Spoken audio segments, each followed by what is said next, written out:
connected with ABC Radio. When you want to share your local stories and connect with your community. We are your local voice. ABC Radio. Stay connected.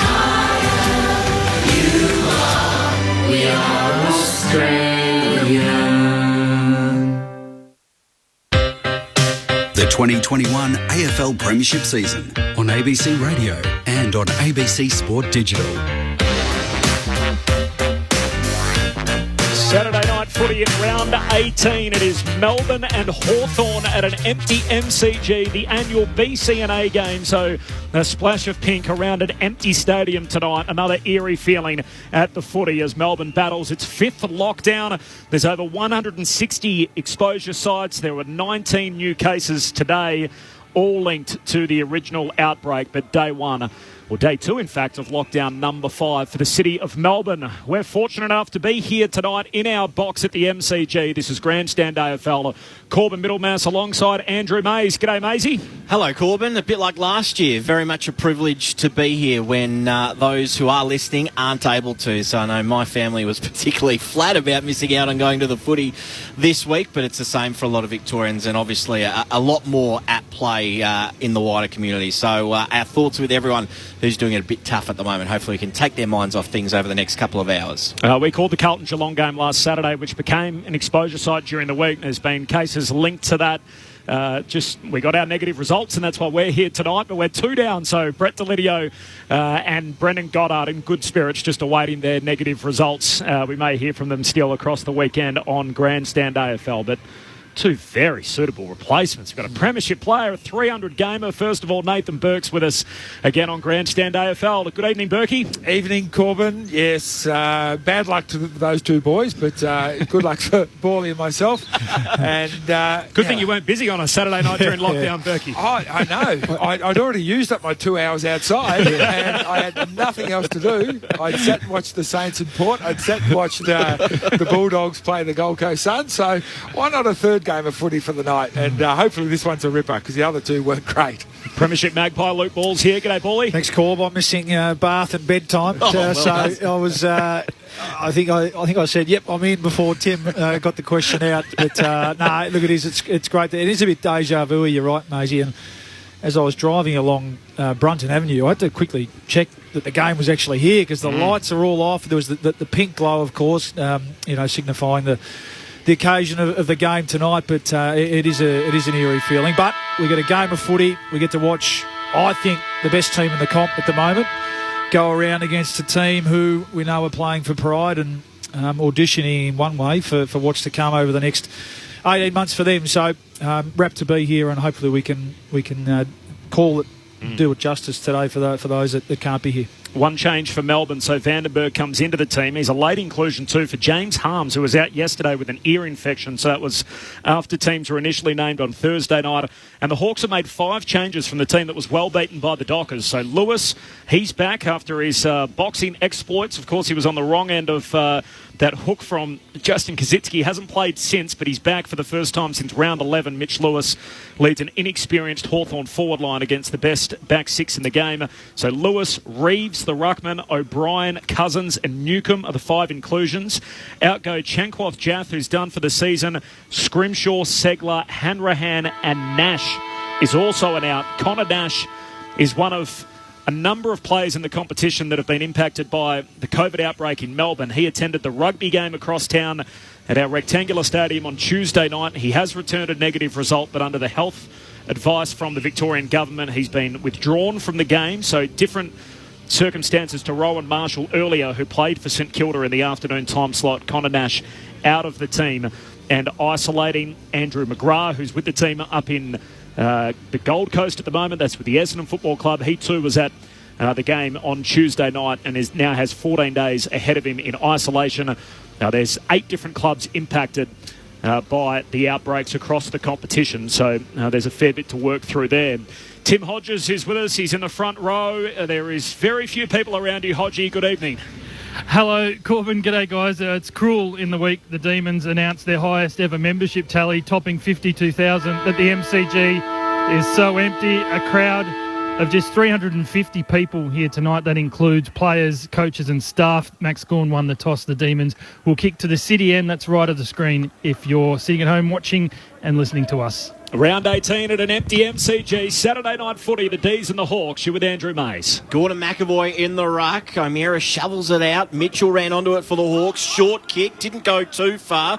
Jordan had to reassess his options and hand pass to Hunt in the long sleeves. Was running past. Salem slipped over. Got to his feet. Was able to hand pass it to Viney. Back to Hunt. Worried out of it in the end by Cousins. Petrarca, his hand pass was knocked down as well. Second time lucky. Got it to Viney, who slammed it on his boot up towards right half forward. Nice contest by Neil Bullen in the air. Scrubbers a kick inside 50. Frost out of mid-air, just sockers it forward. Gains about 40 metres. Bruce shrugs one tackle. Hand pass going back towards Frost. Pick it in there for the D's. Hand pass to Viney, standing in the centre circles. Messy start to this one. Hand pass to Hibbard. Snaps it inside 50. All taken high was he going back. Fritsch gets to his feet. He was coat hanging. It might have been accidental there. But nevertheless, the free kick going the way of the forward for Melbourne. And it was, in fact, Hardigan who just hung out his left arm. He actually went for the ball, got a touch, and in the same process took the head of Fritsch, who line up for the first. That's right, mate. And he's pleasing his case too. And it was accidental contact, Berkey, but high nonetheless. So definitely a free kick there for Fritsch, and it's in pretty good hands, you'd think, from the D's point of view. He'll kick from 50, slight angle to the left, in he comes. He's shinned that one. It was quite low and wide. Sneaks in for one behind. 90 seconds played in the opening term. It's the D's by one.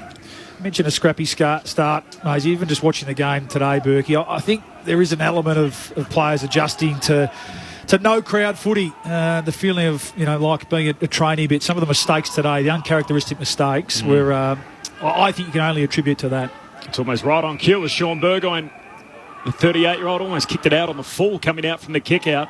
Spots up Cousins, Granger Barras, in fact, at half back. So the youngster takes the mark, goes short. And that kick, not a good one. A turnover, floating in to take the intercept. Is Cozzy Pickett, who has it right on the logo at the southern wing. He can put the D's back inside their forward 50. Kicks to a contest at half forward. McDonald flies. Brown tries to claim the mark. Came down with it. Not paid. A quick hand pass to Viney. Does a 180. Hands it back to Petrarca. Kicks off a single step. And Howe touches it right on the goal line. A minor score. 2.5 minutes in. Melbourne with a couple of behinds. Hawthorn yet to score. Be a real challenge for this Hawks team to score, isn't it, today? We know this Melbourne defence. The best defence, the best team defence, and the best back six in the comp this year. They just set up so well behind the ball. Another turnover coming here as O'Brien's kick is intercepted by Langdon. He didn't go quickly inside attacking 50. Waiting for Big Max to get down there at the top of the goal square. He sure is.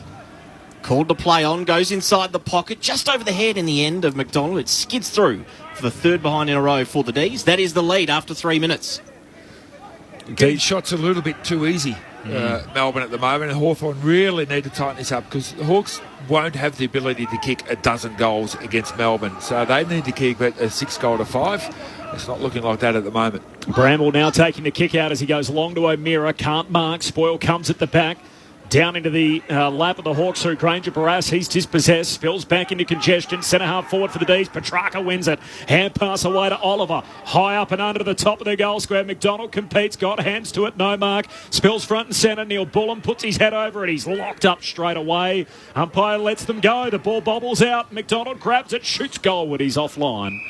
And it's out of bounds, left forward pocket for the D's. Melbourne in their home strip in the navy blue. They've got the pink socks on, though, for the annual BCNA awareness game. There's no pink lady. It's a virtual event tonight, so you can get involved. The website is pinkladymatch.com.au. Toss back into the play next to the behind post. McDonald in the ruck. Oliver out the back, had a fumble. Coming the other way, 30 metres out in front was Petrarca. He had a fumble as well.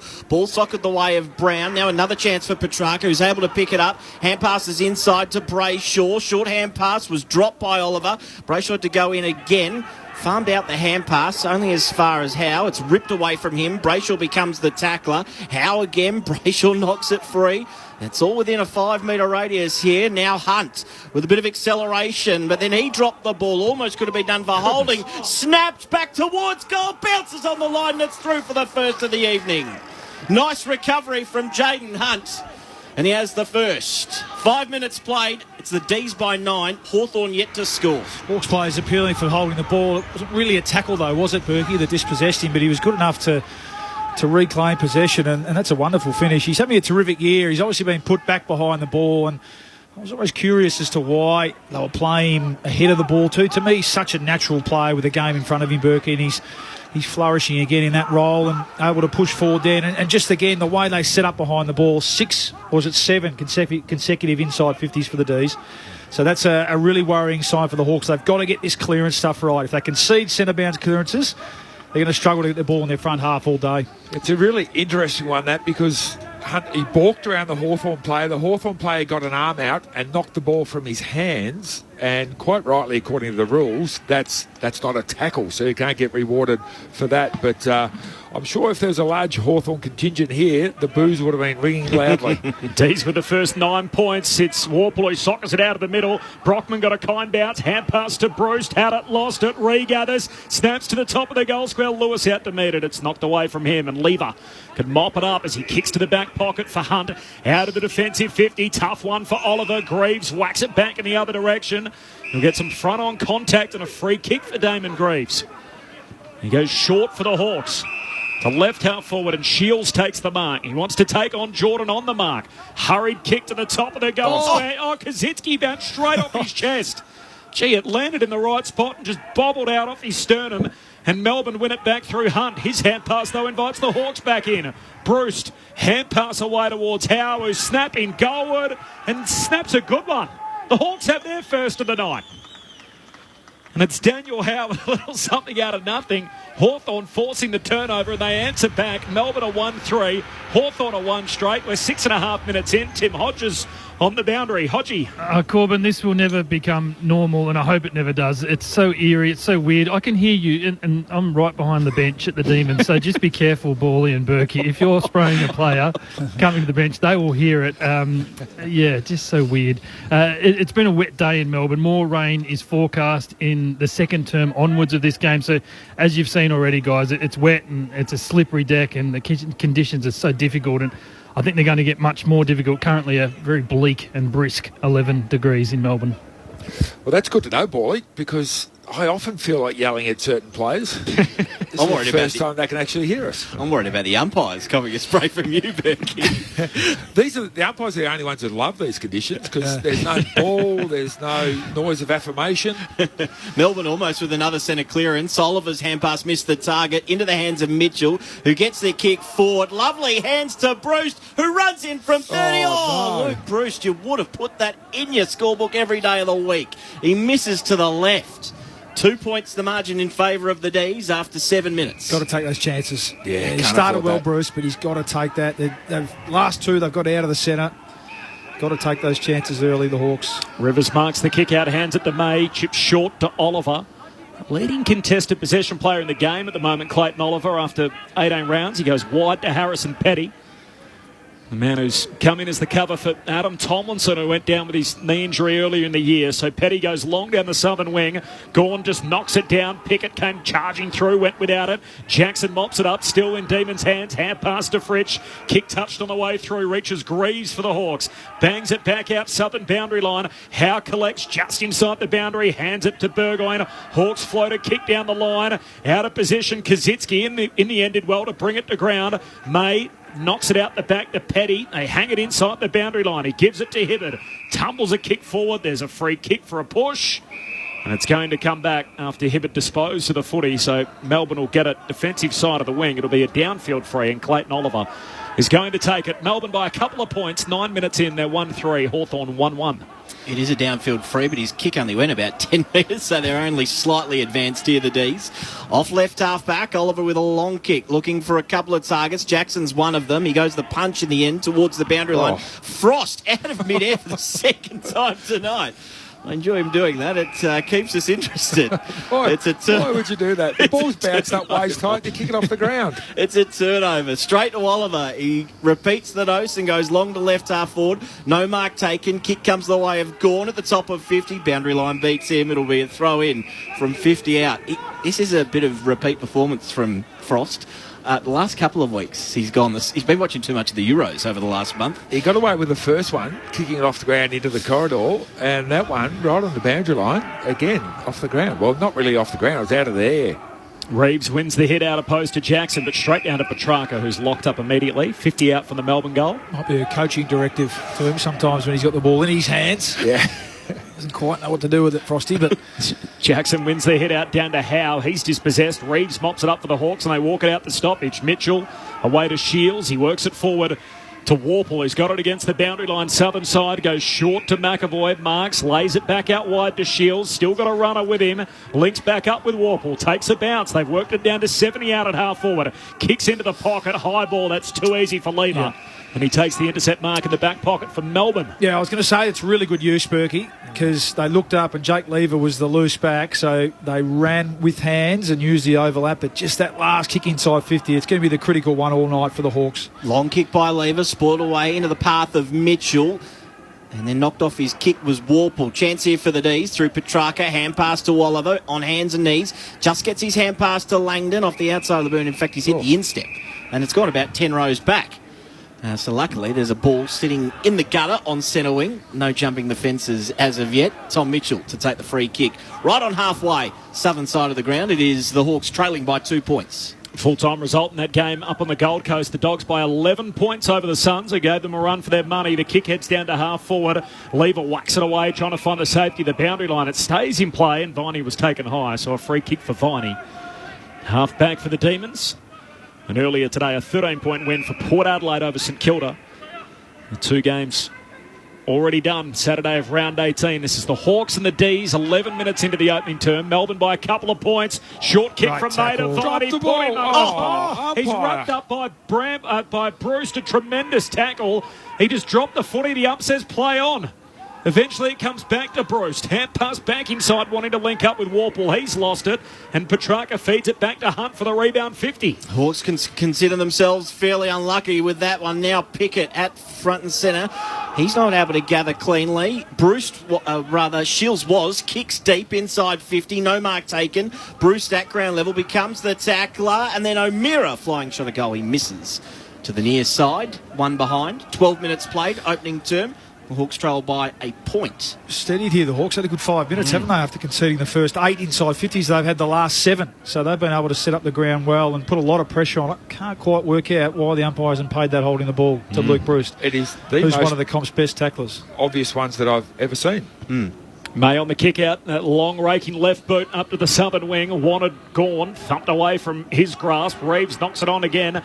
Mitchell links up with Shields, kicks an ugly ball inside the forward 50, top of the goal square. Kaczynski chases it, Lever back. Hand passes out to the advantage of Jordan, mops it up in the back pocket, kicks down the boundary line. Spargo racing out after it with Bramble. It beats them both out of play. And a boundary throw in right in front of the benches. 13 minutes in, Demons by a point. One thing we know about Hawthorn is that they will be really well drilled once they get the ball in that forward line. If they're allowed to set up their defensive structures behind the ball, it's going to make it difficult for Melbourne. This is where Melbourne, they need to win these stoppages around the middle of the ground so Hawthorn can't set up behind them. Shields with the clearance, slams it on the boot, gains about 30 metres. Great pack mark by Jordan. Couple of juggles on the way down. All his momentum going forward, and he was able to hang on to it. Long kick to right half forward. Brown is his target, wrestling a couple of Hawks there. Petrarca front and centre. Lightning hand pass over the top to Spargo, who has a flying shot at goal from 30 and nails it. Nice transition by the D's from right half back into the right forward pocket.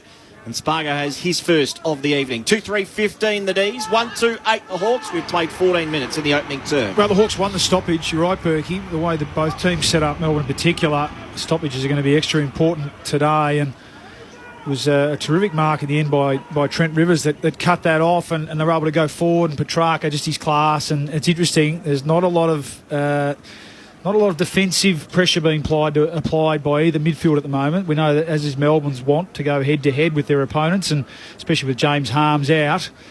Sometimes I thought Daniel Howe might get a job, but both Oliver and Petrarca at the moment running around and getting plenty of the footy. That was Petrarca's 8th possession and second score involvement. So brilliant handball over the top to put young Spargo into space, who's become a really reliable player in that, a really important player in that forward half for the Demons this year. 7-point lead for the Demons midway through the opening term. The rucks collide. The ball spills down though to Viney. Hand pass away to Oliver. High up and under inside 50. They all miss it. Slips out the back to the top of the goal square. Hartigan racing back. Collects first. Hand pass away towards O'Brien. Gives it back to Hartigan. Hurried kick out to half back. Hands on it from Howe, but whacked away by Jordan, and out of play it goes. So they force the boundary throw in Melbourne. 60 out from their goal. And kick into the city end in this opening term. An empty MCG Saturday night footy. A late change. Connor Nash out under health advice, and James Cousins comes into the team. Jordan with a quick kick inside 50 from the stoppage. No mark taken. Frost just slams it on his boot. Gets a bit of a barrel going. Up towards halfway. Great contest in the air by Kajitsky. Now roving his Cousins. He just kicks blindly. Oh, it was all D's. Dropping the simple chest mark was May. He was able to recover. A little underground snap is good to find Vandenberg, who goes to right half forward with his kick. Jackson. Spargo, lovely roving. Another exhibition of it. He kicks inside 50. Brown, one grab the second. He's got it. Ben Brown will go back from 35 out, 45-degree angle to the right, and try and nail the D's third. Well, the Hawthorn defender, they just needed to nudge Brown under the ball. And we know that he has a bit of a habit of flying and just getting a bit of a nudge and going under the footy. That was the perfect opportunity to get him underneath the ball, but just a little bit inexperienced defence there. So Brown gets the whistle to commence his run-up. He'll start from well outside 50. Kick from about 35. Back into the lineup a couple of weeks ago and just misses. Fades to the right, one behind. So 2-4-16. They've had a few chances, the D's. 1-2-8. The Hawks, 16 played opening quarter. I do feel he's got about a 4 or 5 week audition here, doesn't he, Ben Brown, to lock that spot in for September. I'd like to see him take those chances. He's Denver Granger Barras marking the kick out. 8th debutant this year for Hawthorn, playing his third game. Picked 6 in the national draft out of Kalamunda, the Hills district in Western Australia, as he kicks down the wing. Off hands, it spills to Shields. He links up to it. Howe tumbles a kick down the wing. Picked off, though, by Hunt, who bangs his ball back in the other direction. Forward of the wing for Melbourne. Frost out to meet it. Tackled by McDonald. Lost it. Invites Brayshaw in. Kicks down to half forward. Beautiful placement. And Spargo runs onto it. Takes the mark right on the junction of the 50 and the boundary line. Wasn't that a great kick? Just into space. Didn't have much room to move, did he? Angus Brayshaw. Really, really smart kick. And young Charlie Spargo, he's in everything early. Had a superb year. His 50th game last week against Port Adelaide. Became the 330th player in Melbourne's history to play 50 games. He's 9-12 for the year with his finishing. This a tough kick. Wide out at right half forward. Just lays it up to the top of the goal square. Gone down there. 2 Hawks collide in the air. Reeves hand pass stolen. It's still alive. Picked up by Brown. Chucks it on the boot and he's got it. Ben Brown taking on the tackler. Standing up in the goal square outside of the right boot. And Melbourne have their third. 18 minutes into the opening term. The Demons 3-4-22. Hawthorn 1-2-8. The D's out by a game high 14 points. Well, if he's up for an audition, playing for his spot in this team and in the really important part of the year, this is a good game to do it because he's going to get plenty of service. He's going to get a pretty open forward line at the moment. We haven't seen Hawthorn really pushing back numbers inside their defensive 50. That may change if the scoreboard gets a little bit out of hand. We know that Clarko doesn't mind just sort of locking the game down for periods of time. But at the moment, whilst the ball's coming in like it is, they're up to 13 inside 50s already, and it's nice and open. This could be a big day for him. Just checking that it might have been touched, are they? Or no, it looks all clear, but it's just... Yeah. We might just kick it down to Tim Hodges. Max Gawn just coming off the ground. What can you see, Hodgie? Max has just come to the bench. He's got a cut above his right ear, so that's why he's got some blood coming out of the top of his head. Hard to hide that with no hair. It's impossible. It's impossible to hide that. Now the D's get the clearance through Oliver. Hand pass. Dodgy looking hand pass over the top to Vandenberg, who enters 50. Good kick too. Weighted it nicely for Neil Bull and running back with the flight, and he'll line up for the 4th goal for Melbourne inside the opening 20 minutes. Centre clearances again, the value of them with even numbers ahead of the ball. And good to see Aaron Vandenberg back in this team, getting the opportunity. And same thing, Berkey. All of a sudden he's got a 4 or 5 week opportunity, doesn't he? He's the sort of player you think would be suited to finals footy, Aaron Vandenberg, but that was a nice kick out in front of Alex Neil-Bullen. In comes Neil-Bullen. He's into it fairly nicely as well, and cheered it home. You can hear him on the ground, and they have 4, the D's. 4-4-28. This margin opening up late in this first term. 1-2-8, the Hawks. 20 minutes played. I mentioned Charlie Spargo. This guy also is just one of those worker bees, isn't he, that all the best teams in the last 4, all the premiership teams in the last 4 or 5, well, probably longer really, Berkey, going right back, you need them. You know, we know they've got the class, the A-graders all over the park, but they need to be complemented with these guys. I call them the worker bees that, you can put them into their role. You know what you're going to get week in, week out. He's got such a great work rate. We know he's an elite runner, Alex Neil-Bullen. He plays that role really, really well. A lot of selfless running, and he's starting to hit the scoreboard as this season goes on too, which is obviously the last piece of the puzzle for those high half-forward roles. So between him and Charlie Spargo and young Pickett, of course, who provides the X factor, they've got a pretty settled small forward line down there at the moment, the D's. All of a sudden it's 20 points, 3 quick ones for Melbourne. Both rucks missed it. Jackson grabs the footy, and the opposing ruckman, Ben McAvoy, grabs him. We'll have a ball up again inside the centre circles. 20-point game. Demons lead it. Time on opening term. Jackson wins it down. Oliver hurried kick forward. Straight to Bramble. Claimed the mark wasn't 15. Hurried hand pass to Greaves. Out to Phillips. Heavy tackle. A little high too from Neil-Bullen. And Phillips, the former Magpie, to take the free for Hawthorn. He goes laterally out to Bramble. Marks on the logo, southern wing. Turns, heads inside the forward 50. McAvoy floating in from the side of the pack. Takes the mark. And the Hawthorn skipper can shoot from 45 out directly in front. We know that's one thing the Big Ben can do. He is probably one of the better ruck forwards going around in the competition at the moment. He's always useful up there. We saw him trundling around at centre half back for a period last year, but this year primarily ruck forward, and he's normally, I'm going to put the Moz on him here, he's a good set shot at goal. He's won in every 2 games so far this year. Oops. Ben McAvoy, you've done just that, Berkey. He's missed wildly out to the right. He's missed the whole set. Out on the fall, it's Melbourne by 20 points, 22 played opening quarter. I should have learned. I said today all the Saints players, he'll kick this, and they kicked 0 out of 8 set shots. No crowd here today, Berkey. They can hear you out there too, so it is a genuine commentator's curse. Now from the kick in, the D's are able to come away. Nice one to work with Hibbert, although good tackle coming from behind. Chance for the Hawks. Quick kick forward lands in the arms of Hunt, who takes it on his chest. He was going to go to left half back. Instead, darts back, comes to right half forward. Knocked away from Fridge. Howe at ground level for the Hawks. Taps to the advantage of O'Meara. Then out wider to Bramble. Off his left boot. End over M ball. Good fist by Mate. Spoils it. Straight down, though, to Jordan. He's dispossessed. Kick forward quickly for the Hawks. And now a chance up forward there for Jekka. Ball spills from him. Now, good running by Lewis, who kept on going, although his entrance inside 50 isn't ideal. Kicks it off the outside of his left boot, out of bounds on the full in the left forward pocket for the Hawks. Yeah, hasn't spent a lot of time practicing that left foot on the run. His lever goes long to a contest on the wing. Whacked away at the back by McAvoy. The Hawks through Howe. Hand pass back into dispute. Wanted Mitchell. Eventually Howe extracts it. Gives it to Burgoyne. Mitchell now involved. Hand pass wide to Cousins. Goes without it. Becomes the tackler as he rolls over. Fritsch in the bottom of all that. We'll have a ball up. Let's go down boundary side. Tim Hodges. Again, I feel like I'm on the golf course here. You have to whisper because they can hear. I've just watched Max Gawn get a stitch on the top of his scone. I don't think it's ever been done on the MCG bench. Normally you have to go down to the room. So it was kind of interesting to actually watch it. And he's just about to come back on the ground. So that's been patched up above his right ear, and he is back on the ground. How do you go with that, Hodgie? Do you get a bit squirmish when you see things like that? No, I kind of enjoyed it. I think that's a stitch that they're putting in his head. So, yeah, it was kind of interesting and educational as well. Dr. Hodges downstairs. We'll get down to him regularly throughout the evening. Quick kick forward for the Hawks. Lands with Bruce. He fires a pass inside 50. It was way too hot for Brockman, who was coming out the small forward.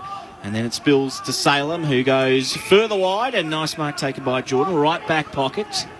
Shame, disappointing kick from Luke Bruce there. That had to hit the target. That's how you have to play against this Melbourne defence. You can't bomb lower your eyes, and that kick was on. He had plenty of separation. Ball gets over the back of the pack from this contest. Brown picks it up, gave it to Oliver, steaming through. Couldn't get the hand pass away. There's a fair bit of experience in that tackle with McAvoy and Burgoyne lying over the top of him. They lock him up at left half forward for the Hawks, who trail by 20 points. Gone clever, hooks it down behind. Hibbert, hurried ball, high kick down the wing. Jackson flies, can't mark, whacked away from him. His middle of the ground, Bramble comes up with it for Hawthorn. Hand pass to O'Meara, flares it out wide by hand. Howe kicks to half forward, Gawn's getting back, and as they do, Melbourne, another intercept mark. Across the half-back line, looks for his good mate Brayshaw in the middle of the ground. Perfect kick, and he takes the mark just ahead of two Hawks alongside the centre circles. Hand pass releases Salem. Up over halfway, kicks wide to Fritsch. Hardy going to wait to it. Drops in the hole and takes the intercept mark at half-back for the Hawks. Short by Hardigan. Outside defensive 50 to Mitchell, who goes wider still. Mark taken by Phillips. Phillips at right half-back with that left boot. Goes over centre wing. Good spoil over the top there of Lewis by Lever, and it's out for a boundary throw in underneath the southern stand. Really interesting watching this Melbourne defence, in particular Stephen May, Berkey. He does not pay his direct opponent any attention. Nope. He watches the ball, he'll let him lead up to the ball, so it's a really good test for the young key forwards of Hawthorn as to how they can keep Stephen May engaged. McAvoy got the tap only as far as Petrarca, who hands it to Vandenberg. Might have been taken without it. Umpire said play on. Now Mitchell with the clearance. The kick up towards half forward. Rove nicely from the contest by O'Meara. Punched away in the end by, away from Jecker. And now the D's can recover. Was it a mark? Just in the end to Jordan. Just held it for long enough before the spoil came from Howe. He has it in the right back pocket. Short kick is a good one to Vandenberg.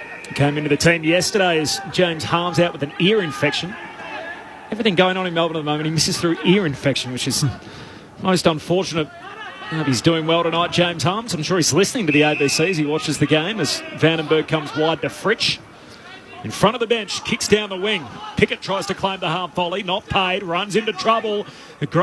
Denver Granger Barras trying to pick it up, has a fumble. Jordan scoops onto it. Hand pass away to Fritsch for the Demons. Hooks a kick across the body down to half forward. Brown competes, spills front and centre. Brayshaw there in the headgear. Hand pass over the boundary line. And a throw in, 55 out for the Melbourne goal. 27 minutes into the opening term. It was pretty competitive through the first 10 minutes or so. The D's have kicked the last 3. Earlier in the twilight, the Western Bulldogs by 11 points over the Suns. Jamari Ugle-Hagan, 5 marks and 3 goals, including his first in AFL footy. Mitchell sharks the tap, hand pass backwards, landed with Petrarca, who got tackled. He got back onto it, Petrarca, bounced off a bump, hand pass inboard to Viney, taken for the second time. Umpire says holding the ball this time. He was running in towards goal, and guess who got him? Sean Burgoyne, who laid the original tackle. He had a bit of help in the end from Howe over the top, who receives the free kick. Howe flares it to left half back. And the mark taken over the top with Petrarca there by McAvoy. Petrarca's up to 11 possessions now, just the 1 kick and the 10 handballs. Yeah, the pressure's been pretty good, the Hawks. They've had 19 tackles now for the quarter with a couple of minutes to go, or a minute to go, so certainly their intent is there. Hawks switching play, so through the open side, the southern side of the ground, Phillips kicks to a one-on-one. The target is Jecker. He keeps it in front of him, opposed to Lever, wins it for Hawthorn. Hand pass back to Phillips, kicks in the centre square, dangerous ball, wanted more. Vandenberg spoils, Hunt onto it for the Demons across the back line. Jordan takes the mark, slows it down for the D's. 20-point lead for Melbourne, 28 minutes played in the opening corner. The kick for Vandenberg collided with McAvoy in the other direction, and Vandenberg, the smaller player, back with the flight, comes off worse for wear. Heavy collision. He pushes the trainer away. Yeah, he is tough. That is a big hit. Oh, Ben McAvoy in the other direction. Melbourne have recovered the footy. Last line of defence as Hibbert kicks out to half back. Just got himself back into the team. He's not going to be done with that easy. He is a tough cookie. Hibbert to Langdon and over the top to Gawn as the siren sounds. An entertaining first quarter here. 4-4-28 the D's. The Hawks 1-2-8. That quarter running 28 minutes and 54 seconds. The goal kickers for the D's: Hunt, Spargo, Brown and Neil Bullen. Meanwhile, for the Hawks, just the single goal kicker. How in the 6th minute of that opening term? Tim Hodges on the boundary. Hodgie, could you hear that collision from where you were? Yeah, you're right, Corbin. Not that you get an appreciation, because we're lucky enough to watch a lot of footy and watch a lot of it from the boundary line. You know how hard these players go, but when there's no crowd noise or noise at all, and you hear the body on body, it was vicious, and it just felt like Aaron Vandenberg had no awareness that player was coming at him. So I love the fact that he did get up, and you're right, he did shake the trainer away and said, "Get away from me," and ran off, because I think he's loving being out there on the field at the moment for the D's. It's a decent team to be in. D's by 20 points. They've kicked the last 3 in the game. There was a late out. Connor Nash withdrawn earlier today. He's returned a negative test, but he's one of a number of players that have been involved or been to an exposure site. So a lot of them have gone to the rugby. There are 8 teams in the competition that are tied up as a result of this. So we always say it feels like whenever there's a COVID incident that the season is on a hair trigger, sort of none more so than what's taking place at the moment, given the 14-day protocols for so many people that have attended some of these sites. So the 8 clubs involved with either players or officials tied up in an exposure site: Collingwood, Essendon, GWS, Sydney, North Melbourne, St Kilda, Hawthorn and the Western Bulldogs. The 8 teams. Connor Nash out of the Hawthorn team tonight. James Cousins takes his place. It's quarter time here at an empty MCG. Saturday night footy. D's by 20 points. The thoughts of Luke Ball and Nathan Burke next on ABC Radio and ABC Sport Digital. This is Grandstand AFL. What do you think makes someone an Australian of the Year? It's people who show courage, sacrifice and kindness. Now's the time to reflect on your community and who you admire. Now's the time to respect by nominating and acknowledging them. Now's the time to celebrate their story, their contribution and their generosity. I'm Hamish McDonald, and I'd love you to nominate your inspirational Australian by the 31st of July at australianoftheyear.org.au. The 2021 AFL Premiership season on ABC Radio and on ABC Sport Digital. Now Hunt with a bit of acceleration, but then he dropped the ball. Almost could have been done for holding. Snapped back towards goal. Bounces on the line. That's through for the first of the evening. Nice recovery from Jaden Hunt. And Melbourne win it back through Hunt. His hand pass, though, invites the Hawks back in. Bruce, hand pass away towards Howe, who's snapping goalward and snaps a good one. The Hawks have their first of the night. Long kick to right half forward. Brown is his target, wrestling a couple of Hawks there. Petrarca front and centre. Lightning hand pass over the top to Spargo, who has a flying shot at goal from 30 and nails it. Reeves' hand pass stolen. It's still alive. Picked up by Brown. Chucks it on the boot. He's got it. Ben Brown taking on the tackler, standing up in the goal square outside of the right boot, and Melbourne have their third. To Vandenberg, who enters 50. Good kick too. Weighted it nicely for Neil Bullen, running back with a flight, and he'll line up for the 4th goal for Melbourne. In comes Neil Bullen. He's into it fairly nicely as well, and cheered it home. You can hear him on the ground. The 2021 AFL Premiership season on ABC Radio and on ABC Sport Digital. Earlier today, the Dogs by 11 points over the Gold Coast. That was the Saturday twilight game, and just one other match played. Port Adelaide by 13 points over St Kilda, finishing over the top. Both teams on the Big Bird tonight. Port Adelaide back to Adelaide. They become the first team to enter a city in lockdown, play a game and then go back home. They've got 2 days of isolation.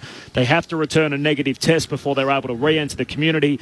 And St Kilda fly to Perth tonight. They've got a week in lockdown ahead of them out west, or in quarantine rather, before they play the Eagles. Here it's quarter time. It's Melbourne by 20. Nathan Burke and Luke Ball.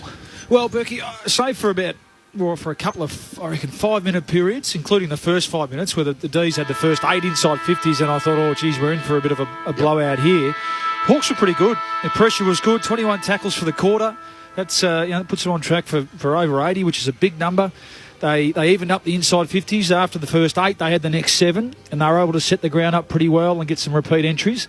You do just feel that in the end, their ability to find ways to score. And look, they had opportunities, and they'll be disappointed that some of their senior players too. You know, Ben McAvoy had a shot directly in front. Luke Bruce ran into an open goal that he should be kicking as well.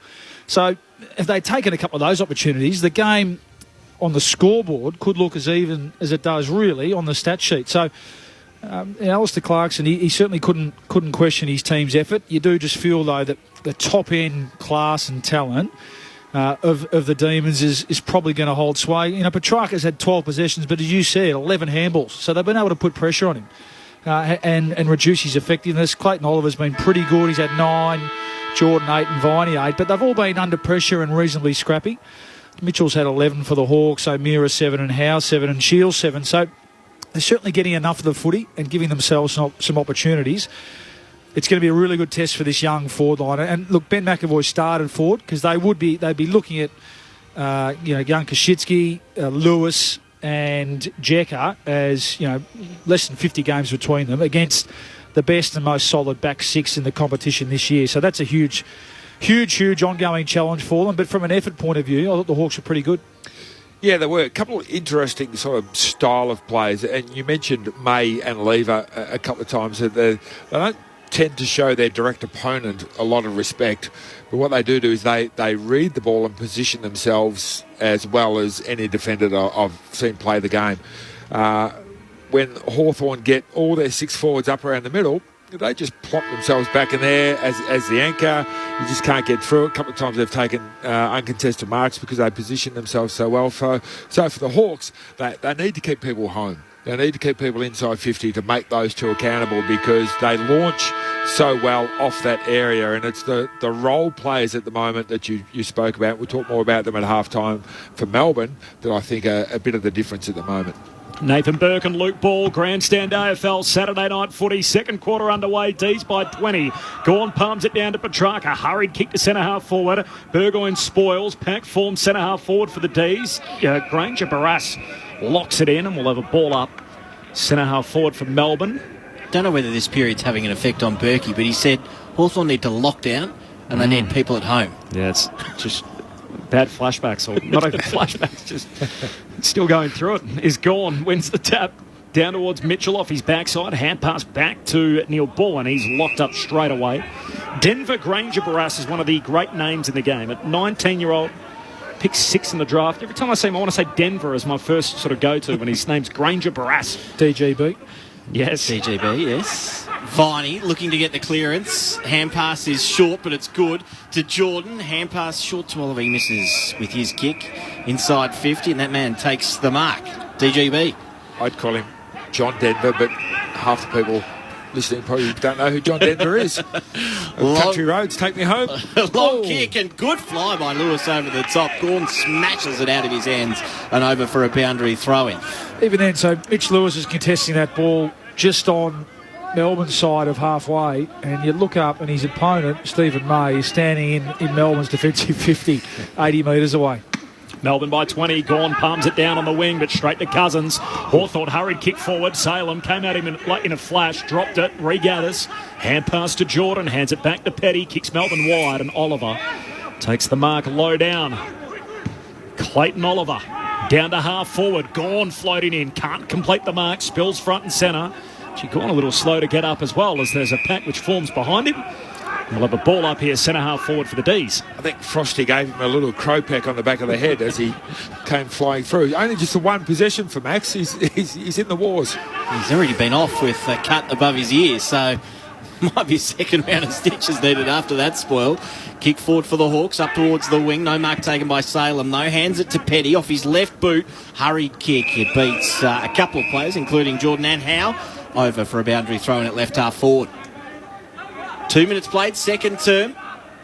20 points the margin. Berkey? What are the odds of both rucks having stitches in their head before the end of the game?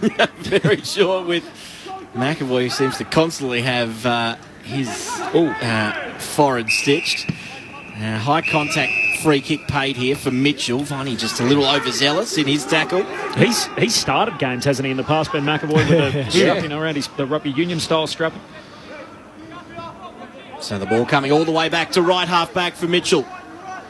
Coming up for his 13th possession of the game so far. Mitchell from right half back, long kick. It's over the head that time of Lewis and just able to nudge him under the ball expertly that time.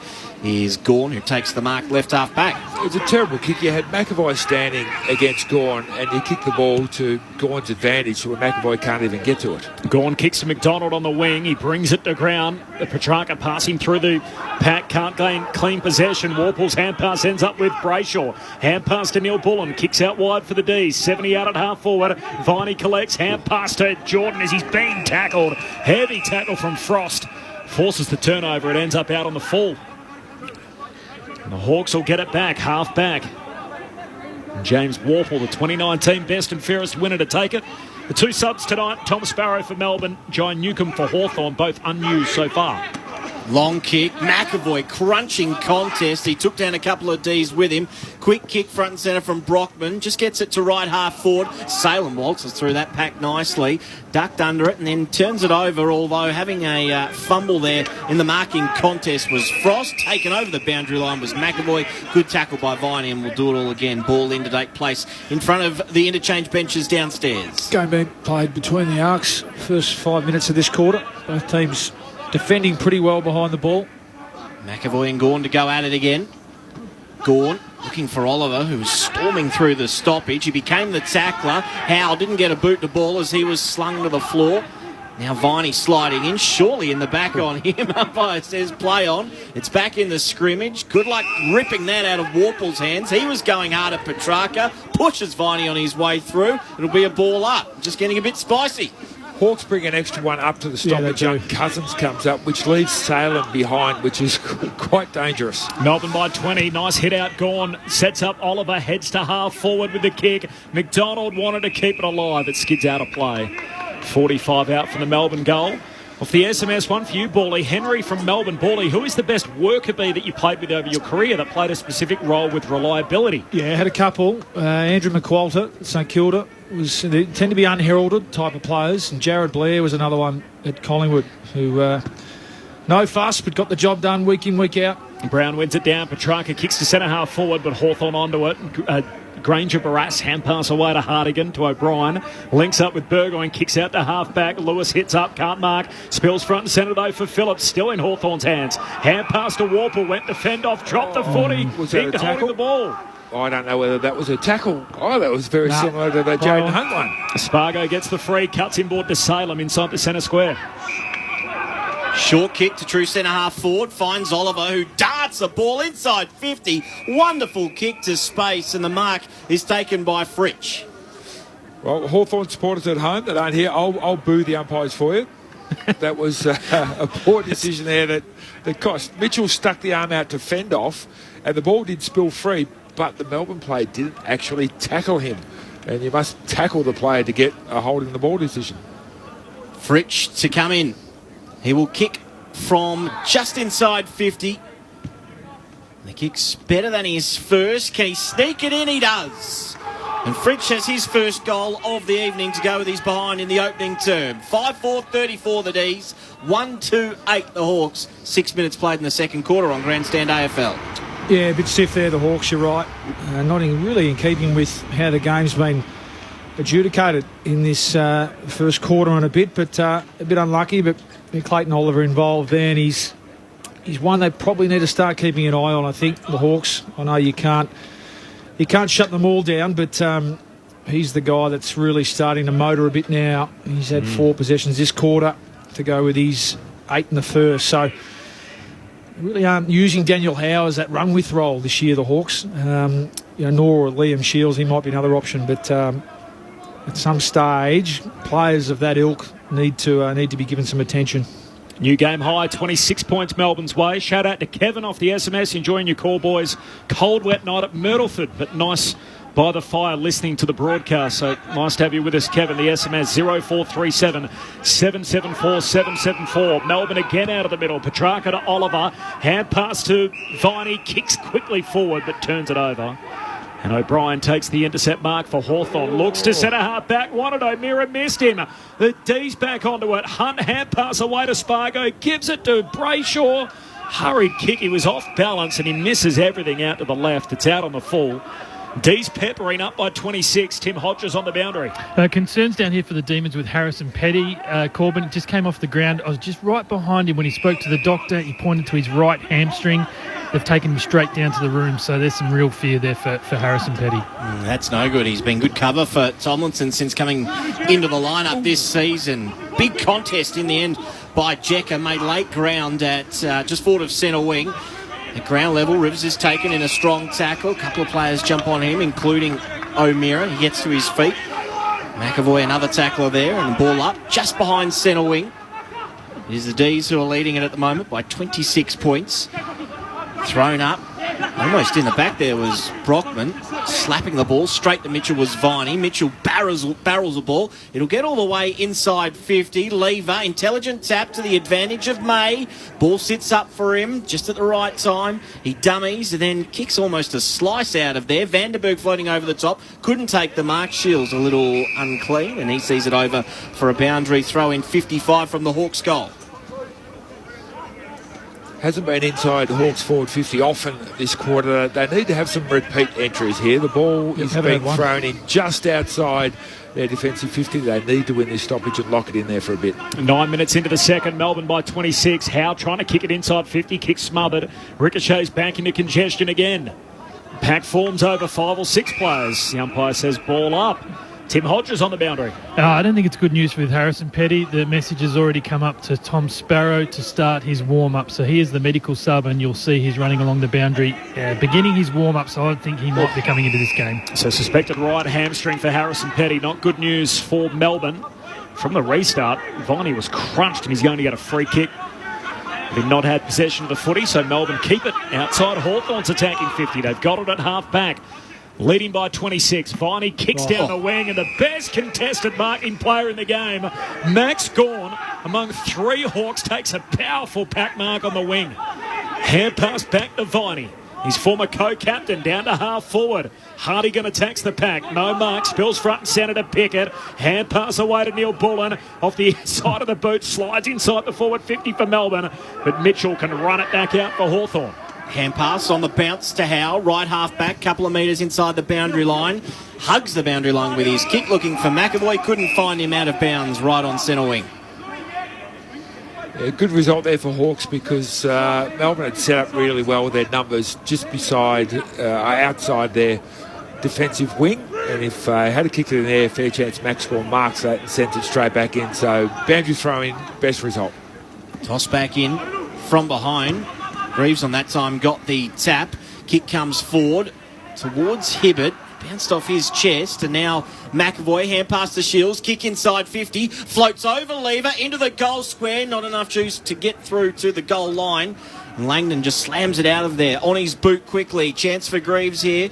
He wanted to call Bramble in. Bramble eventually ended up with the ball. Then he's tackled strongly. Umpire says holding the man, held on too long as the ball spilt free. So Bramble will get the free kick.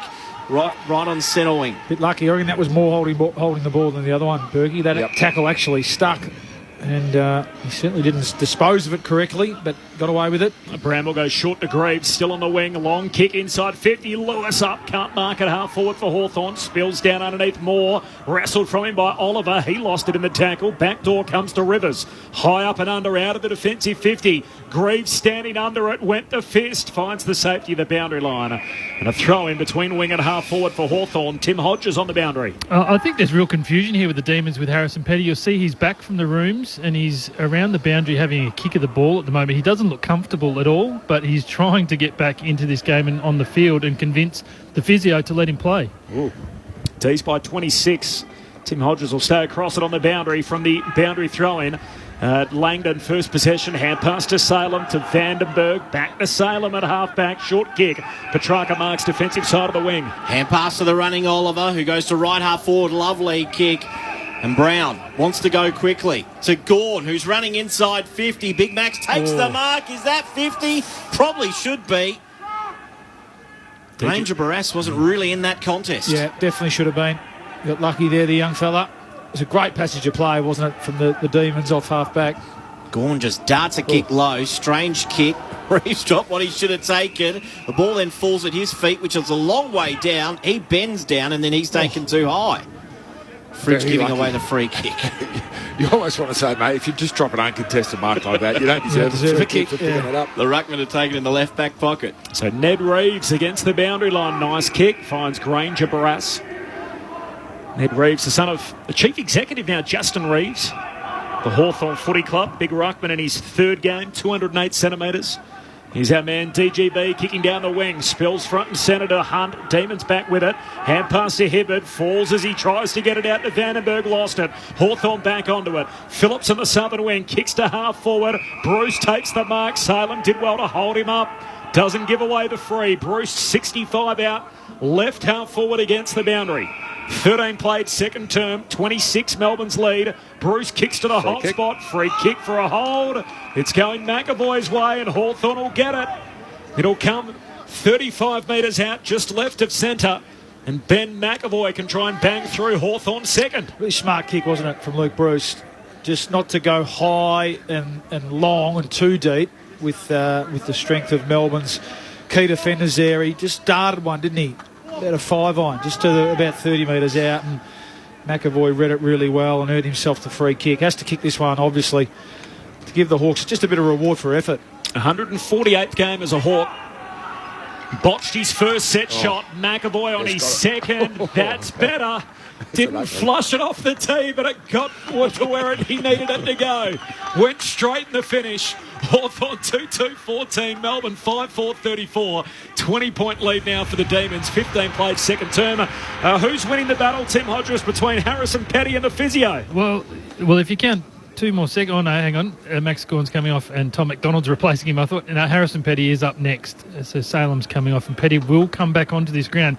And you can see, guys, the doctors are actually just still looking at this vision where he really made a big lunge in a marking contest, and I think he can feel something in the hamstring, but it's clearly not bad enough to take him out of this game. So I guess, guys, that is a bit of a risk to put him back out there. Yeah, big risk if it's a muscle injury on a bit of a chilly night like this in a game that they're probably going to win. How did you rate that connection on the McAvoy kick, Berkey? I was about to say something before I kicked it, but I kept quiet. It was like one of mine, to be honest. Viney with the clearance out of the middle. Scrubs a kick to right half forward. Langdon, hand pass. He's good to Neil Bullen, trying to keep it in. Ran out of room in the end. And a ball in about 70 from the D's goal. Well, there's no way they'd risk him, really. You're right. I mean, it's a game that they, at the moment, have under control, so it mustn't be a strain, maybe just a knock of some sort, but he's become too important a player. Sparrow, the sub for the D's tonight as well, from the ball in. Locked up immediately is O'Meara. He's a bit flat. He was looking very sprightly doing his zigzags along the boundary line, then told to sit back down, son. Reeves with the tap. Jackson taps it to the advantage of Vandenberg, who got through one tackle. Kicks inside 50. Fritsch waiting for it at the back. Nice shove in the back to Frost, or he might have been too overzealous in his attempt to mark. Fritsch snaps the easiest of goal, his second of the night, and the D's have 6. The margin now 26 points. The game high after 16 minutes in the second term. Paulie, can you describe what Frosty did then, please? Well, did he get a nudge? I mean, we love defenders who come off their man and attack the footy.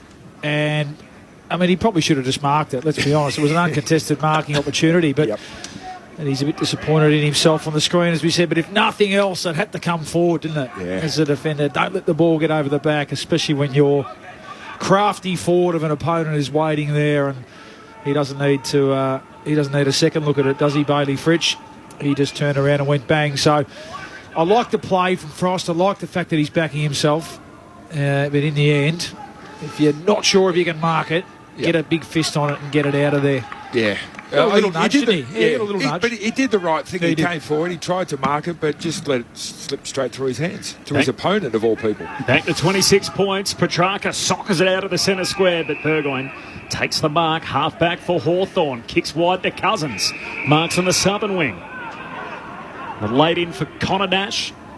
Caught up in an exposure site. Went to the rugby on Tuesday night, so he's out of the game. The long kick from Cousins into the forward line. Punch comes from Petty back on the ground, close to the boundary line, and the hand pass ends up out of play from O'Brien. We'll have from Shields, and we'll have a boundary throw in. Left half forward for the Hawks.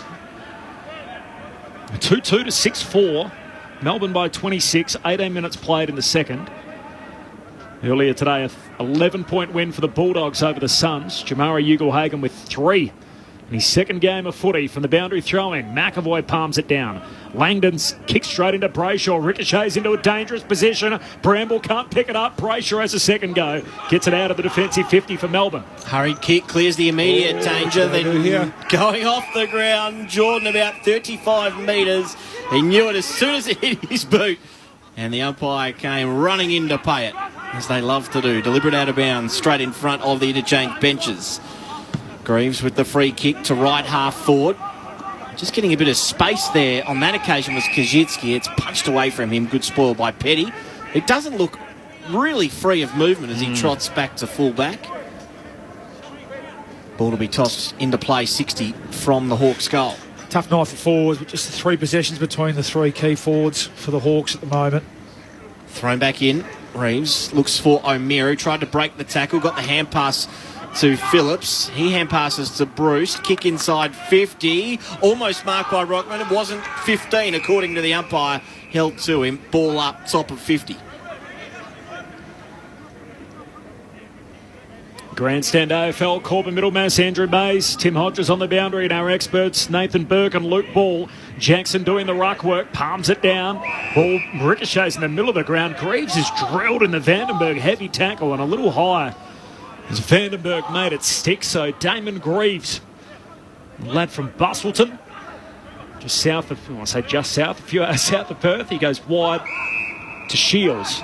Marks it high half forward. Just about every player on the ground ahead of him. Pumps it deep in the Hawthorn forward line. Reeves gets hands to it. Spills front and centre though. Brayshaw for the Demons. Hands it to Viney. Hand pass to Vandenberg to Pickett. They've run it out of defence to Jordan. Ugly kick down the wing. Might sit for Brayshaw. Clever. Doesn't collect. Taps it to Hunt's advantage. Tucks it under his arm. Kicks from inside the centre square to an unguided goal square. He needs the kind bounce and rolls. It's offline. And from 70 metres out, he's got a long range behind Jaden Hunt. A minor score for the Demons. They're 6-5, Hawthorn a 2-2. Time on second quarter, Grandstand AFL. Greaves plays on immediately. Oh, massive fly by Brockman. Unfortunately, the ball landed about 20 metres past the contest. Jeez, he got up on the shoulders nicely there of Christian Petrarca below us. He did unfortunately miss the ball by about 10 feet, I reckon.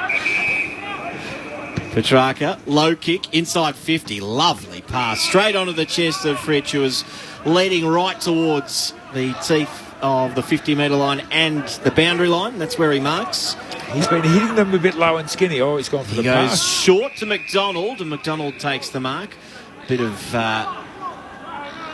attention from Hartigan, who was falling to ground, but McDonald will go back from just beyond 50 to line this up. He's only 10 metres inside the boundary line. Hasn't had a lot of it, Tom McDonald. Yeah. How about when Brockman tried to take that hanger on Petrarca's head? Petrarca just gave me a little high five as he got up and said, well done, youngster. Yeah, just nice effort. So only a couple of possessions so far for big Tom McDonald. He'll have to hit this pretty nicely from 51. It's off the outside of the boot, not quite going to have the distance. Flyers go up. Brown tried to sneak a goal. It ricochets over off a couple of shins. Now Moore, hand pass to space. It's all D's though at the top of 50. Langdon, he'll centre things up to the top of the goal square. Who are the Flyers here? One of them is Reeves. He got his hand to it. Good fist, clear the initial contest. Jordan has to become the tackler. Phillips gets a hand pass to Mitchell and now to Greaves. His kick half smothered and out of bounds. About 40 around from the Melbourne goal. 21 minutes played second term on Grandstand AFL. It is a 27-point lead in favour of the D's. Young Ned Reeves and Ben Brown to do the ruck work. Reeves a little worried by Brown from the throw-in. They both really miss it. Spills down to Bramble. He's wrapped up. Two-man tackle. Neil Bullen and Pickett taking the ground and a ball up half forward for the D's. Well, apart from those first few goals for the D's, this is how Hawthorn want to play the game. They've only kicked 2 goals, but the D's have only kicked another 2. So, yeah, I think if the way Hawks drew up this game to be played, this is how they want it played. From the ball up, we're out of bounds. So, boundary throw-in now. Still a stoppage. Left half forward for Melbourne. D's are 6-5, Hawthorn 2-2. Empty stands again. Lockdown 5 in Melbourne. Saturday night footy, an eerie feeling, as we often say in these games, no one in attendance. And the boundary throw in. Oliver, hand pass out wide to Jordan, kicks to the top of the goal square. Fritsch tries to knock it to Petrarca's advantage. It's stolen, and Moore can bang it out of the defensive arc for Hawthorn. Did extremely well to weave a path through, and then Jackson had a couple of juggles, dropped it at the last moment. Cousins sweeps on it, takes 2 bounces, runs through centre wing, then draws the opponent for the hand pass. Shields was going the wrong way, had to hook it back over his left shoulder. Coming from behind, nice contest there by Jekka. Front and centre is Cousins, who kept on running. Wonderful effort by the young man, and spears the pass off his left to Kajitsky, 20 out directly in front. It wasn't pretty, but great effort by young Jekka to at least make a contest, wasn't it? And bring the ball to ground against 2. And it's an example there of where you can get Melbourne. It was Jake Lever just backing back off the contest. And that kick inside by, who was that? It was a lovely kick. Cousins across the body. Just took the ball off the line. And so Lever, you know, is always going to be up and down the line. Just change the angle enough and get themselves a shot at goal. Cousins deserves the reward. Kajitsky with the responsibility, and he doesn't let him down. Straight through the middle. And Hawthorn have their third. 3-2-20, just hanging around ahead of half-time. 6-5-41 at the D's. 24 played in the second quarter. If these defenders don't want to play on anyone, Berkey, you've got to find their man, don't you? You've got to make them accountable. Easier said than done, I know, but that was a really good example there of Jake Lever peeling off his opponent, paying him no respect. Contest, great contest, player at ground level, and just that short, drilled lower kick, a change of angles off the line, catches these zoning defenders off. So really haven't been able to see it enough, have we, in the first half? But that's the model, that's the method that Hawthorn have to adopt going forward if they're going to be any chance in this game. Yeah, we call it sort of changing lanes. So you've got 3 lanes divided down the ground. You've got to zigzag your way down the field. Otherwise, if you go up and down, Lever and May will be in the way every single time. Melbourne by 21, approaching half-time. Back in the middle, Warple grabs it. Gawn tackles him. Oliver steals the footy. Hands it to Viney. Kicks inside 50. Frost is up. Can't complete the mark. He got contact from McDonald, though, illegally. And Frost will take the free. The third game against his old team since crossing over from the Demons. He's 0-2 in their previous couple of meetings. He comes wide to O'Meara. And Jager's got the footy half-back for the Hawks. 21-point lead for Melbourne. 26 travelled second turn. O'Meara keeps it low. Coming very late there was Jack. No attempt on the ball. He got a free kick. Shoved in the back. Ooh. He came through at a rate of knots. He was actually lucky not to collect Jordan a little heavier in that contest. And he might be able to kick the ball inside 50 here from just beyond centre wing. That's exactly what he does. It'll land at the top of 50. High leap by Lewis again. Punched away from him and out of bounds. Well, he hasn't had a kick yet, I think, Mitch Lewis, but he certainly flies at the footy, Berkey, doesn't he? It's one thing, he's had 2 possessions. He does present and fly at the footy, at least. So you hope if he keeps doing that, they're going to start to stick. Ball spinning back into play. Gawn palms it down. Steaming through the contest was Bruce. Ball knocked away from him. Warple snaps it inside 50. Double fist spoil from May. To the advantage of Lever, who got the hand pass away, and he was dealt with afterwards as well. He's not too happy with Kajitsky. Late tackle, and he'll receive the free kick in the left back pocket. That's all right by Big Kajitsky. I don't mind him making Lever and May and these guys earn all their possessions. Occasionally give away a free kick. Jake Lever, one of 12 Demons to have played every game this year. Most in the competition to have started on all occasions. Long ball out to half-back. Greaves clever. Hacks it off the deck inside 50. Cousins marks, not 15. Hand pass to Phillips. Snaps goalward. That'll do. And Phillips bounces it through on the goal line. Hawthorn have got their 4th back-to-back majors for the first time tonight. 27 minutes into the second quarter. Hawthorn 4-2-26. Melbourne 6-5-41 on Grandstand AFL. Nathan Burke and Luke Ball. Well, they keep coming, the Hawks. It's not pretty stuff. That was just an indiscriminate kick off the ground, but landed with a Hawthorn player. The umpire called play on. But the good thing was that he had support with Phillips running past, and a really good finish off a couple of steps from around about 30-35 out. But one thing we know about the Hawks is that they will keep coming. Clarko has them playing a brand of football. They will be well organised. Okay, they're not as skillful as Melbourne, but if you allow them to stay in the game, get their structures in place, they're going to hang around. And 6 goals to 4 is probably ideal of what Clarko would like going into half-time. 3-2 in this second term as well. They're going to win the centre clearance through Warple too, who kicks to the advantage of Lewis. It'll reach him on the bounce. It skids away from him. Lever there for pressure. Lewis took him on, just got his hands free. Hand pass to Bruce. Knocked away from him by Hibbert. Hand pass to Langdon. Langdon blind. Hand pass inboard. Warple on hands and knees. Hand pass is a good one. It finds Bruce, who kicks, snaps, goals. 3 in a row for the Hawks. And they're finishing strongly in this opening half. The margin back to single figures. It is 9 points with about a minute to play. Terrific centre clearance. Get the ball out of the middle. Give your forwards a chance one-on-one. And again, like the tendency for Lever, the first, in that instance it was Lever, his first thought is to drop off and get back, isn't it? And he probably thought the ball was going to go out of bounds, but his opponent got involved in the play.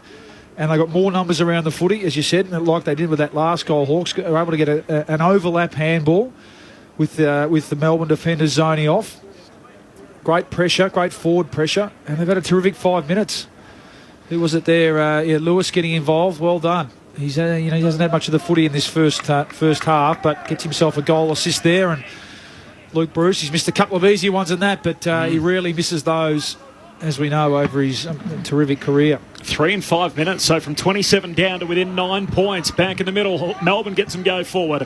It's Petrarca, jams it on the boot out to half forward. Brayshaw got it off to Spargo. Shoots on the run from 40 out. He's offline. Missing out to the right, a minor score. Randomly, the Seagulls have arrived. We haven't had a colony of Seagulls so far, but they're here now. A minor score, 10 points, Melbourne's lead at half-hour mark, second quarter. Long kick in. Hargreaves, it was marked uncontested in the end. And great effort by Rivers, who's been such a composed player in his first season of footy. Just got to hold up here, the Hawks, don't they? Just 90-odd seconds. He kicks inside 50. Brown, lovely work.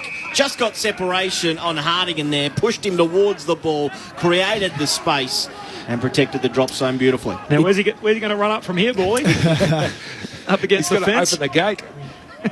Get up into the fourth bay. Go at 90 degrees and then back in. But haven't seen him kick from this angle too much, have we? No one's sitting there, so he might as well jump the fence. Brown. Yeah, he's going to run around and snap. He's going to have to lay into this magnificently. It's fair contact. He snapped that almost 50 metres. It's across the face for one behind. The margin now 11. That's what he needs to do. Sorry, Maisie.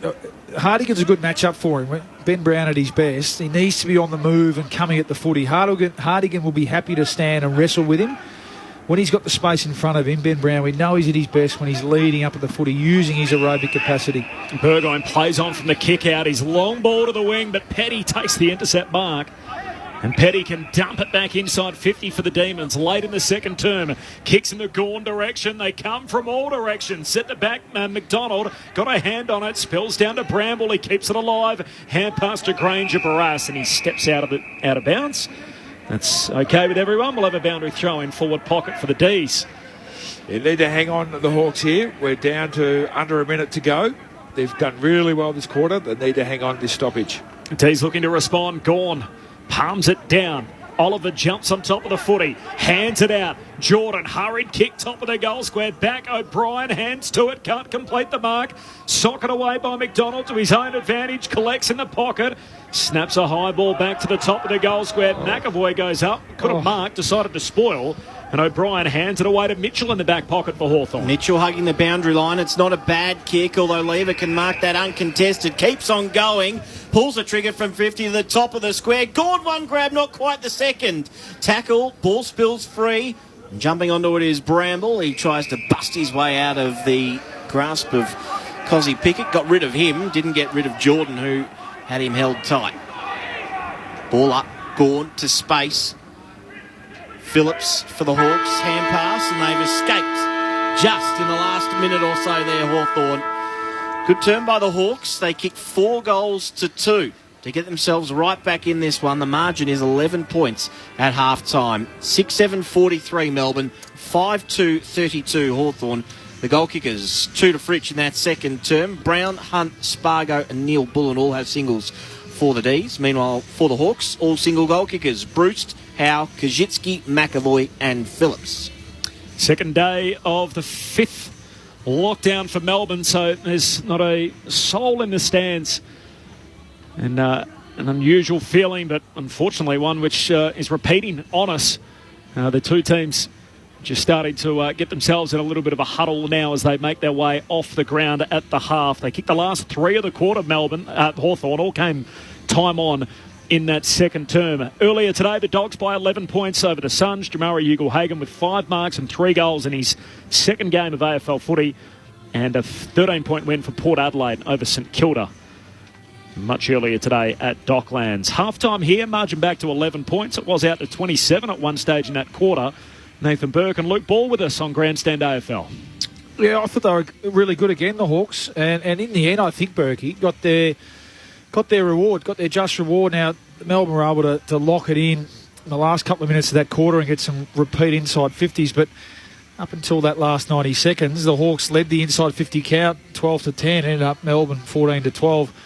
But all the other stats show that the Hawks, certainly had their fair share of it and were up to the task in terms of their pressure around the footy and really making Melbourne have to work hard to get good shots on goal. So, been really impressed by the Hawks' effort and intensity in the first half. All the Melbourne key players, Viney had 10, Oliver had 9, Petrarca had 8, but didn't really have a big influence on that quarter, even though they had a lot of possessions. And it's interesting the way the Melbourne play, especially in their back half. There's a real fine line between arrogance and confidence. When it's coming off, you say, geez, they play with confidence because they just back themselves in to get in the right spot, and they back themselves in to take the marks and run away. When it doesn't come off, it looks like arrogance, like, I'm not even going to bother following you, my opponent. But when it doesn't come off, like it did a couple of times in that quarter, it can look really, really bad. But that's the way that they play. Will that type of football stand up in September is my issue. Well, it ultimately relies on the pressure up the field, doesn't it, and how the ball's coming in. So they've been so good throughout the year at either winning the ball around the contest, and we know that they've got 2 or 3 of the best of the competition at doing that. So that gives the defenders the confidence to be able to play their own game and dictate to their opponent, because they know that the ball rarely is being zinged out of the centre or come in under no pressure. But you're right, Berkey, the last couple of times the Hawks were able to do that out of the centre, or get a chain of handballs, get some overlap, or get some uncontested possession, it made them look silly. And you're right, we know that come the point end of the season, the good teams, when they start to play the really good teams, that's going to be their challenge. Now, again, they've been able to do it all year to this point. They've been clearly the best defensive unit to this part of the season, and usually the best defensive unit goes really deep, don't they? Goes, right to the pointy end. But you're right, that is the balance that they need to strike, even in this second half, because if they're not careful, the Hawks are getting enough of the footy to be able to put scoreboard pressure on. Luke Ball and Nathan Burke. Burkey, the big question around Melbourne all year has been, is it Brown or Wiedemann? Is it both? Is it neither of them in the forward line? We've seen Ben Brown tonight with 7 touches, 1 goal, 2. Yep. What do you made of his first half? I think it's been really good, serviceable. He's led up a couple of times. He got his goal from just a contested player, a snap in the goal square, and that's what he can do as well. So he's he's not just a lead mark, go back and have a kick. He has got other tricks to his bow. So 7 possessions for a half, had a couple of shots. That's more than serviceable. You're right. I think he's been. We saw it in his last shot at goal, and albeit he got it wide, especially with a matchup like Hardigan, you'd love to see him get on his bike a bit more and have the licence to get up the field. At his best, that's he's got a massive tank. We know that for such a tall guy. We'd love to see him to be able to use his athleticism a bit more. Getting caught in a wrestle with Kyle Hardigan, that's not going to work for him. So even in this second half, I'd love to see him get up the ground a little bit more and get some of those outlet kicks coming out of the back half as well. The other thing that he does for Melbourne is that he can take all of the ruck work in the first third of the ground, and then Max Gawn, who's the best player in the league at it, of just sitting the kick behind the play. And Max just marks it and sends it back in again. And look, that's saving Max's legs. He's saving every single ruck contest that he doesn't go to. That's energy up his sleeve come September at the pointy end. So to have him do that and allow Max to just be that kick behind the play, taking those intercept marks, that's a luxury. Some big numbers for Tom Mitchell again, as would expect, with 20 to half-time, 6 clearances. But Christian Petrarca stat line again, 20 touches, 15 of them contested, 8 clearances, 5 inside 50s. He's also got 4 centre bounce clearances as well, leading the way for Melbourne. Off the SMS, shout out to Ian and Leanne in Cairns. Ian's a Hawks fan, Leanne a Lions fan. As there's no crowd at the MCG, 1 Hawthorn, 1 Lions supporter cheering doubly hard for the Hawks. Nice to have you with us tonight.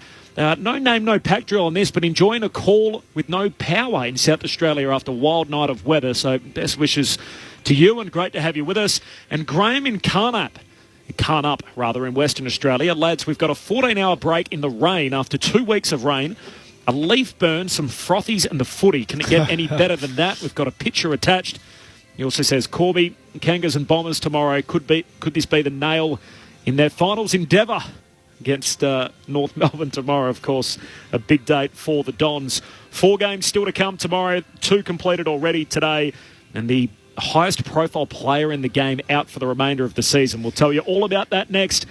But for now, let's get the latest from the ABC newsroom. It's half-time, Melbourne by 11 points.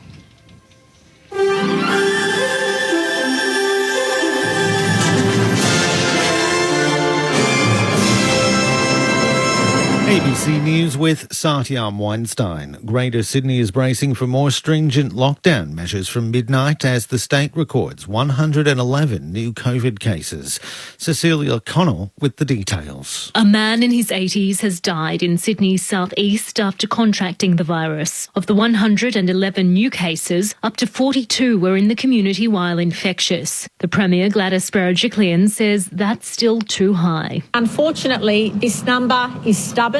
Residents in the Fairfield, Canterbury, Bankstown and Liverpool local government areas can't leave those areas unless they're a healthcare or emergency service worker. A raft of retail outlets will now be forced to close and all work at construction sites will be paused until July 30. 18 of the new 19 coronavirus cases in Victoria were out in the community while infectious, but the state government says the lockdown has kept the exposure window to a minimum. Stephanie Ferrier reports. One case already isolating is related to a Coles shopper infected by a returned traveller from New South Wales.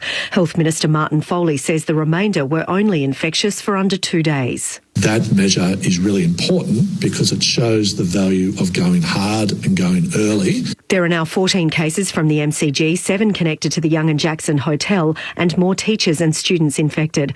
But the Chief Health Officer, Brett Sutton, says talk of lockdown extensions is premature. You might as well read a horoscope to be able to predict how things might look 3 days from now. More than 10,000 close contacts are isolating. South Australia's Police Commissioner is warning South Australian residents to come home now and do 2 weeks of home quarantine or risk being locked out early next week due to the deteriorating coronavirus situation in Victoria. Effective immediately, almost all Victorian residents have been barred from entering SA. Only South Australian residents, people genuinely relocating or those fleeing domestic violence, can enter from Victoria.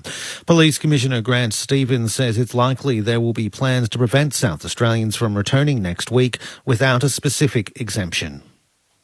People who are non-residents in South Australia, they're not genuinely relocating and they're not escaping domestic violence, will need to apply for an exemption, and that will be dealt with by the SA Health Exemptions Committee.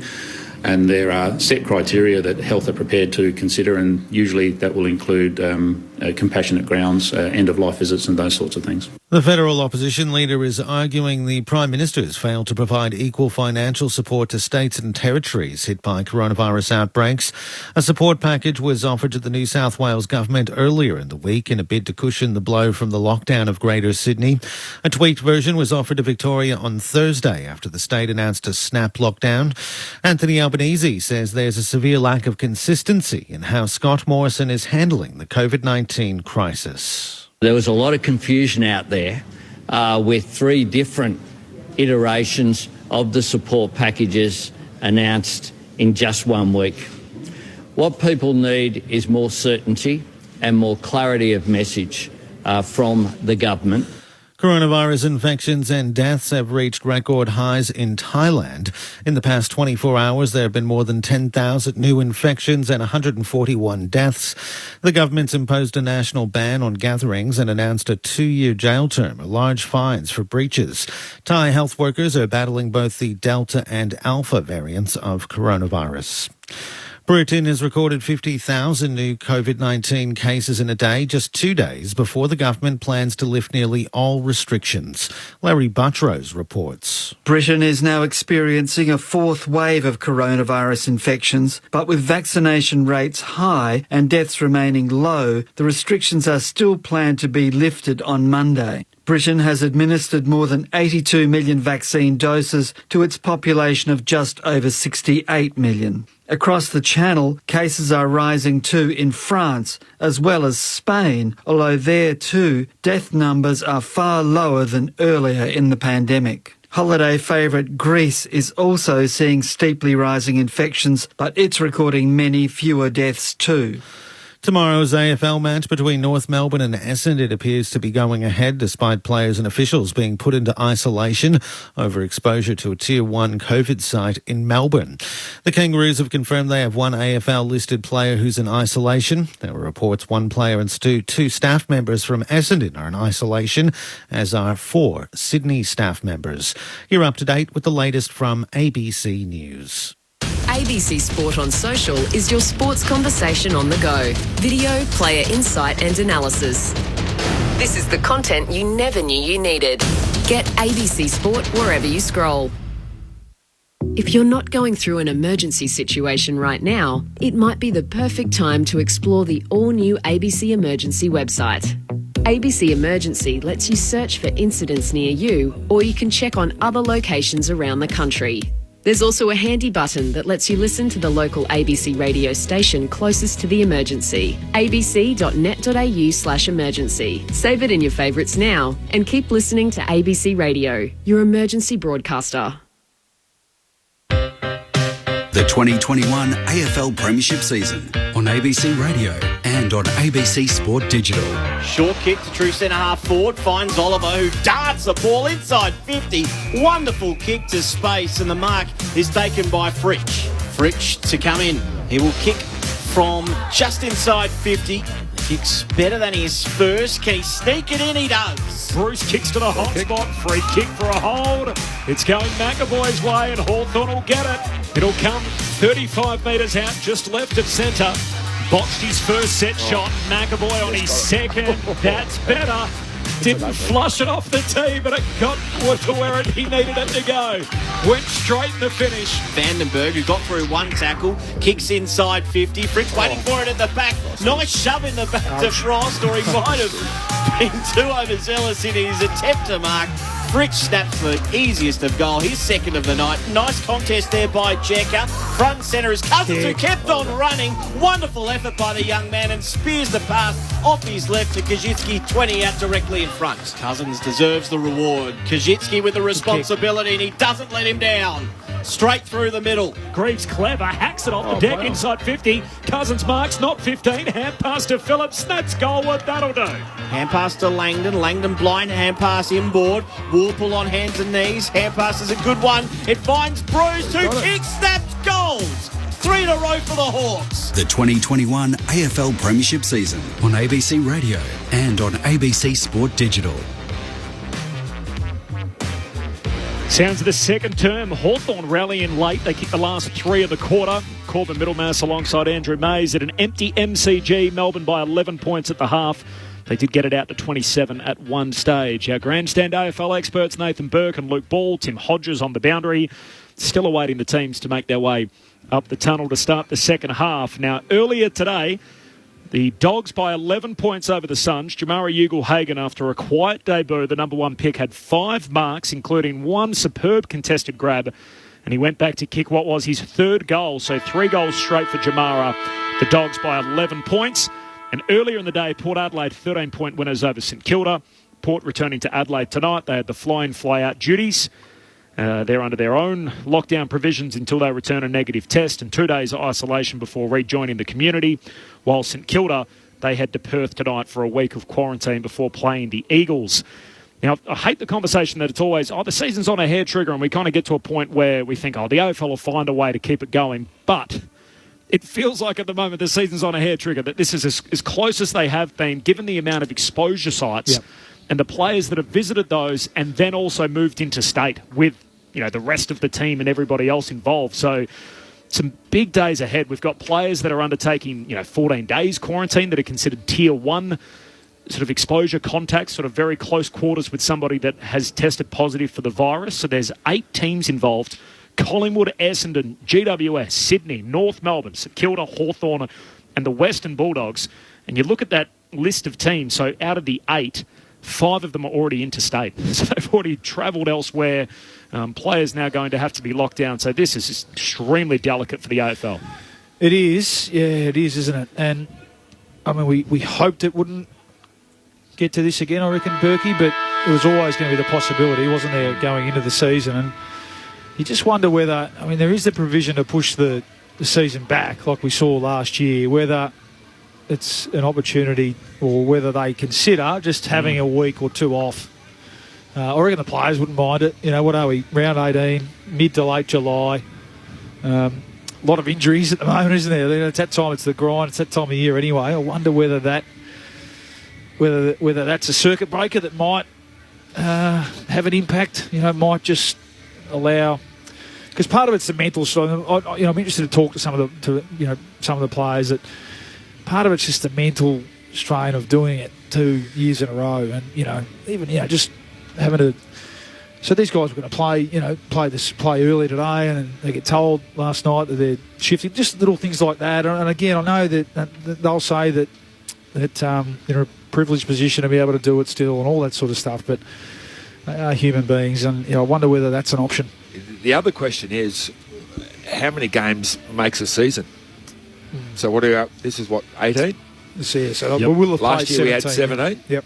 So we've got 17 games. Last year we had 17 and we rolled into finals. If it gets any worse, there's the potential there to go, radio, 2 weeks off and let's just roll into finals. It's a big call, but we've had as many games as what we had last year, and there's no asterisks on that. I don't want that. I don't want that. I want us to play it the whole lot. But I'm just throwing that out there as another possibility that we're far enough into the season that the final eight's final 8. There are over 160 exposure sites in Melbourne. There were 19 new cases recorded today. They all are linked to the known cluster. It is day 2 of what is a 5-day lockdown in Melbourne. More cases in New South Wales, 111 today. There's tighter restrictions, particularly for 3 LGA areas. So in 3 local government areas, they're not able to leave that area unless they're an emergency service worker, and they'll have to be tested regularly. So some tighter restrictions coming for New South Wales. On the footy front, whatever happens with the season, Dustin Martin's year's over. This is a serious injury, so a kidney injury. He's going to be hospitalised for several days, hasn't flown back to Melbourne, so the rest of the Richmond team's in Melbourne tonight. He stayed up on the Gold Coast after a collision with Mitch Robinson. I heard Doc Larkin speaking on the news tonight, and he's obviously the go-to medical expert whenever there's a football injury, and he said, this is something that, a few other, millimetres either side, and the difference between a laceration and losing the kidney. Yeah. We obviously remember the Tom Lonergan incident. A guy that's missed 9 games out of a possible 269 in his career, so he's been incredibly durable, but that's a big loss for the competition. Yeah, it is. Yeah, it was a big hit, wasn't it? And when he went down, he doesn't stay down often, does he? You go, that's got him in just the right spot. And Mitch Robinson is hard body to crash into. It's been a bit of a tale of the Tigers season, hasn't it? Just when they had a terrific win, obviously, against the odds win, Jack's 300th, and just when you thought that they might, mount just even a mini charge and get a few soldiers back, their chief soldier goes down. So, can they find a way to respond to that? Who knows? They're going to need some help, obviously. But, it is a shame. It's a shame for the season. Michael off the SMS Bally. I play golf with Luke's mother at Yarra Bend Golf Club. Lovely lady. Go the power. Well, yeah, she's recovering from a broken leg, Mum. So, about 8 months down the track. So, hasn't played for a while, but that's her club, Yarra Bend. How's she hit him? I'd say, look, put it this way, I think she's more there for the social side of it. and she's very good at organising that side of things. She's okay. I think she enjoys her golf. Hasn't been out there for a while, so shout out to Jenny at home. Yep.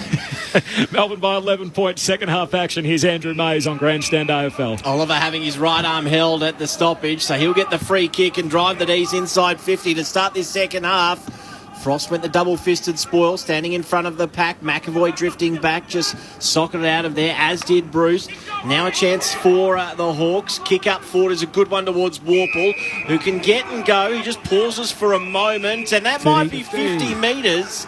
Now, Max Gawn is arguing that he's trying to trail O'Meara as he was storming past, but he's been pinged for 50. I reckon he might be a little bit stiff here, Max. Yeah, I think he is too. That's very... He wasn't even close. I reckon he's about 7 or 8 metres away. And you just got some... I mean, he was rolling to the left as the player. The right footer, if you can imagine that, was rolling round to his right. Max was running to the left side of him. So even if to the very letter of the law, that's there. That's a really tough decision. Warple wouldn't even have seen Didn't him. know him. No, didn't affect him at all.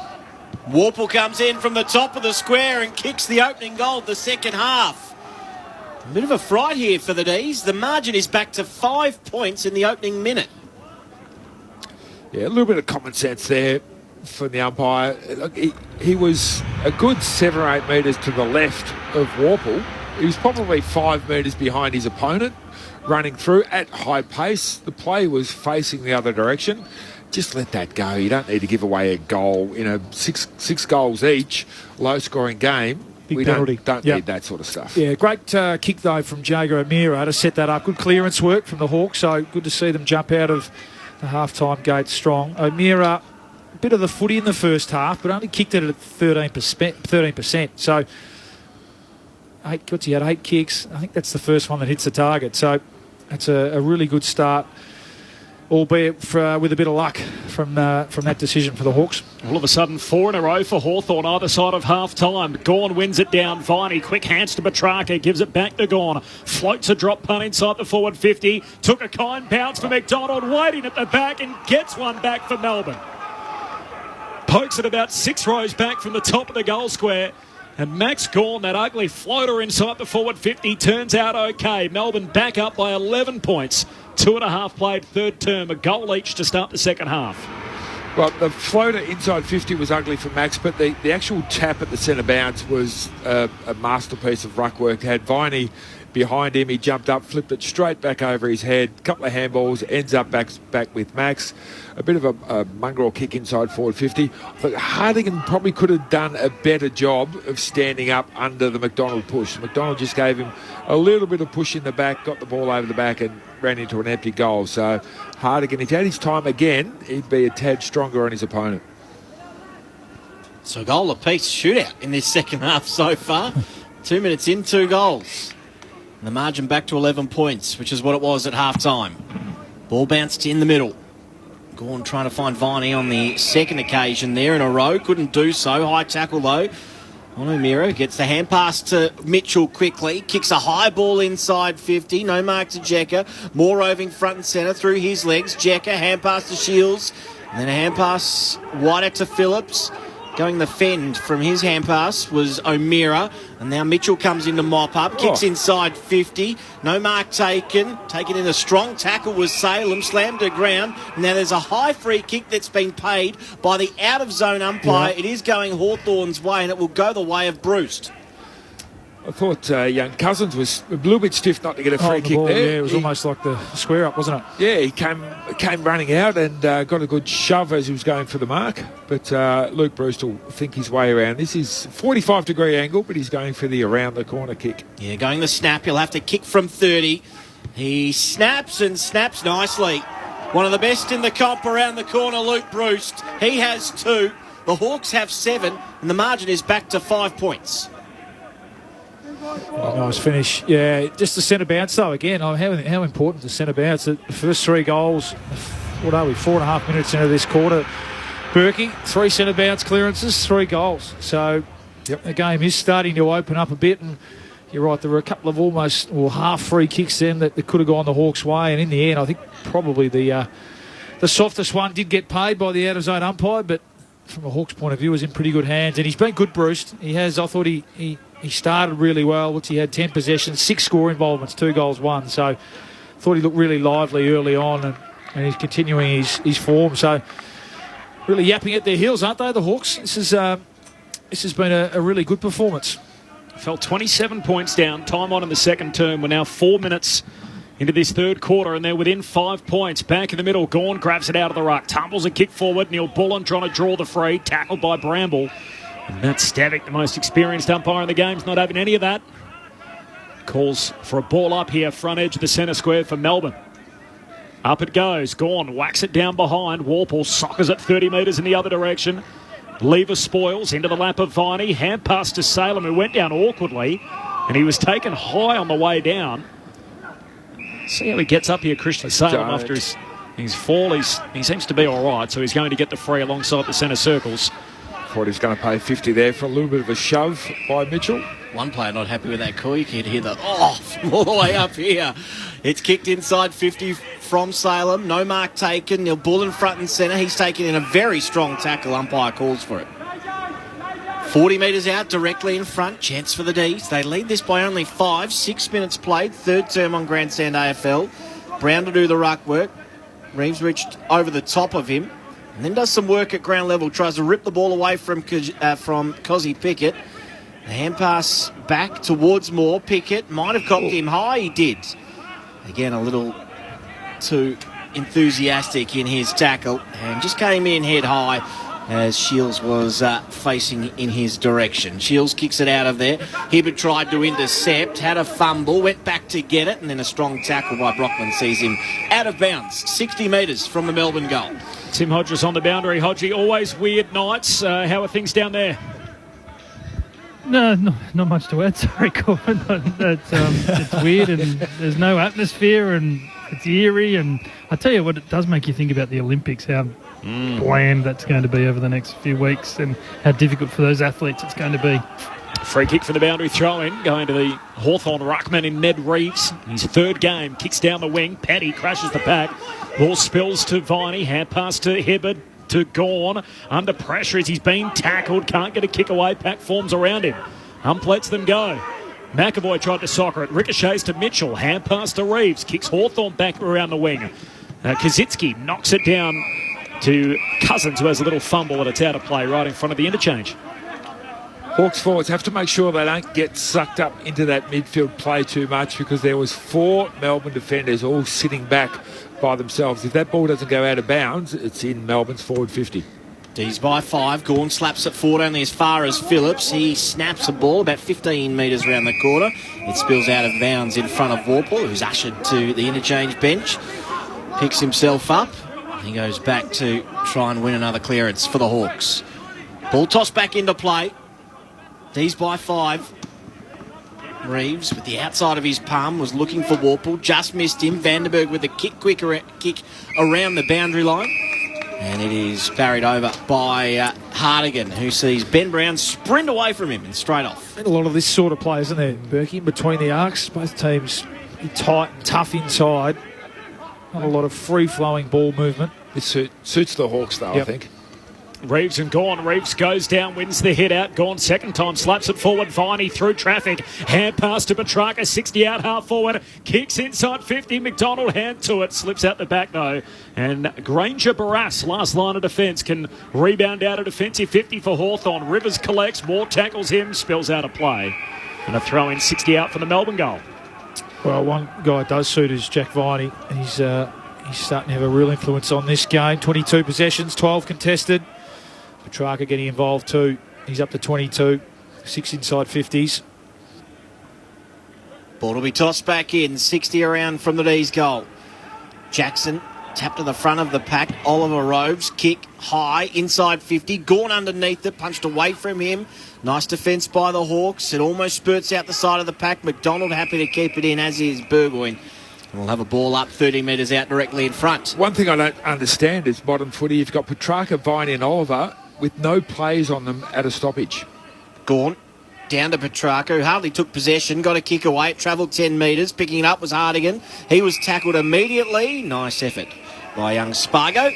And in fact, it's going to be too high. Yep. Well, the umpire 5 metres away didn't call that. That was now another out-of-zone decision. Hartigan takes it, goes to Mitchell in the back pocket. Short kick to Warple, runs out of the defensive 50. Melbourne by 5 points. Hawthorn with a bit of momentum as Warple runs the wing. Kicks to Kazitsky in a one-on-one. Jackson wrestles it away from him. Kazitsky crawling across the turf, but Jackson keeps his feet, wins it. Hand pass out wide. Wanted Langdon, missed him. And out of play it goes between wing and half forward for Hawthorn. Let's see if those players have anyone on them at this throw-in. So, Viney's got no one. Oliver's got no one. Petrarca's walking in now with no one. Jackson over the back, wins the hit out. Here's Viney, shoots a hand pass to Petrarca, out wide to Jackson, close to the boundary line. Jackson keeps it alive. Oliver wanted it out. He walks it over and a throw-in on the southern wing. Tim Hodges on the boundary. Just watching Tom McDonald just come off the ground and he's got a sore throat. So the doctor's actually looking at it. He's actually gasping for air at the moment. So I think he's either copped an elbow or a fist in the throat and he's not in a well way at all. Cousins with the clearance. High kick inside 50. May does really well in that contest. Against McAvoy, was able to shove him underneath the ball and take a good contested mark. Switches play to right half back. Spargo takes the mark. Was thinking about going quickly. Instead, he'll wait for Neil Bullen to organise a looping lead and put it out in front of him. He takes the mark. Chips further upfield to Salem. Salem behind centre wing. Just the 5 possessions for Neil Bullen. Kicked the goal early, but been a bit quiet since. He's heard you as he runs around, and another looping lead, another diagonal lead, sees him mark the ball. Good way to get the stats up. Just a couple of those little cheapy ones. He keeps it low. No mark taken. Granger Barras was worried out of it. Ball spilt towards Phillips, who was dealt with afterwards as well, and it is a free kick down the field. And so Petty almost ended up with the mark. He's going to have to hand it to his direct opponent there in Lewis. Now it's going in the end to Brockman, who's going to take the free kick in front of the interchange benches. It is Melbourne by 5, 12 played third term on Grandstand AFL. Umps have been red hot on that this year, that touching a player after they got rid of the footy, and that's an ordinary kick. Jeez, it's a poor kick. Yeah, that's where they're breaking down across half forward, the Hawks. Brockman to centre half forward, and Spargo marks uncontested at centre half back. So it was the kick from the wing from Tyler Brockman. One of 5 teenagers out there. He's the youngest of them at 18. Spargo retreats with the kick to Salem. Short to the back pocket for Hibbard. So Melbourne trying to regain some of the control in this game. He comes wide to Jordan. Agreed spoils. Cousins hurried kick inside forward 50. Salem collects the awkward half volley. Hand pass to Vandenberg off the back flank for Melbourne. Gives it to Hibbard. Loops a hand pass to Oliver in the air. Catches, releases. Hand pass back into congestion. More clean. Hand pass to Shields. His kick a turnover straight to Hibbard at half back. Hibbard goes straight up the middle because he can see Brown leading from centre half forward. He takes the mark just forward to the centre circles, looking for Brayshaw. Good kick, heavy contact. That might well be 50 as well, and it is. Hartigan too late on the scene. Big collision in the back, and it'll be much to the top of the square. You can see what he was trying to do because he'd come off his opponent who peeled out the back by himself, Bailey Fritsch, who Brayshaw would have been able to roll on and find, but he was just too aggressive. Big Kyle Hartigan. So in the end, correct decision. If Liam Shields had his time again, he wouldn't try and invent something on the Hawks half-forward line. Yeah. They had 3-on-2, 3 talls against 2 Melbourne defenders deep in their goal square and tried to invent something that ended up in a goal for Melbourne. 11 possessions tonight for Angus Brayshaw. This will be his 12th and a certain goal from the top of the square. He comes in and the margin is now 11 points in favour of the D's. Back to what it was at half-time. We've played 13 minutes in this third quarter. Your experts, Luke Ball and Nathan Burke.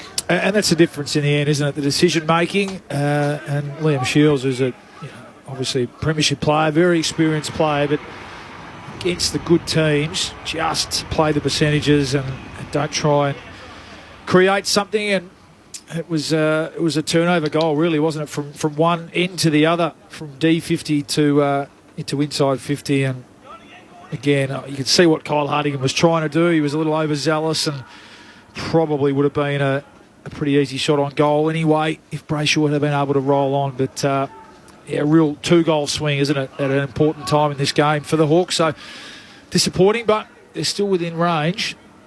They just need to get this centre clearance and give themselves an opportunity. They kicked 4 in a row in the game. Hawthorn either side of half-time.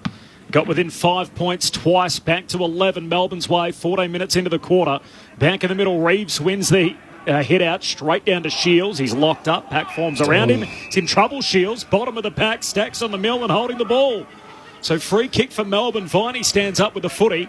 And Melbourne will get the clean centre break. He turns and kicks to the hot spot. Fritsch gets a running start, doesn't fly. Off hands, whack down towards Pickett. Hand pass line on his back to Brown. Oh, big hit Oliver as he bounces off Bramble. Behind him, his teammate swung around in the tackle in Fritsch.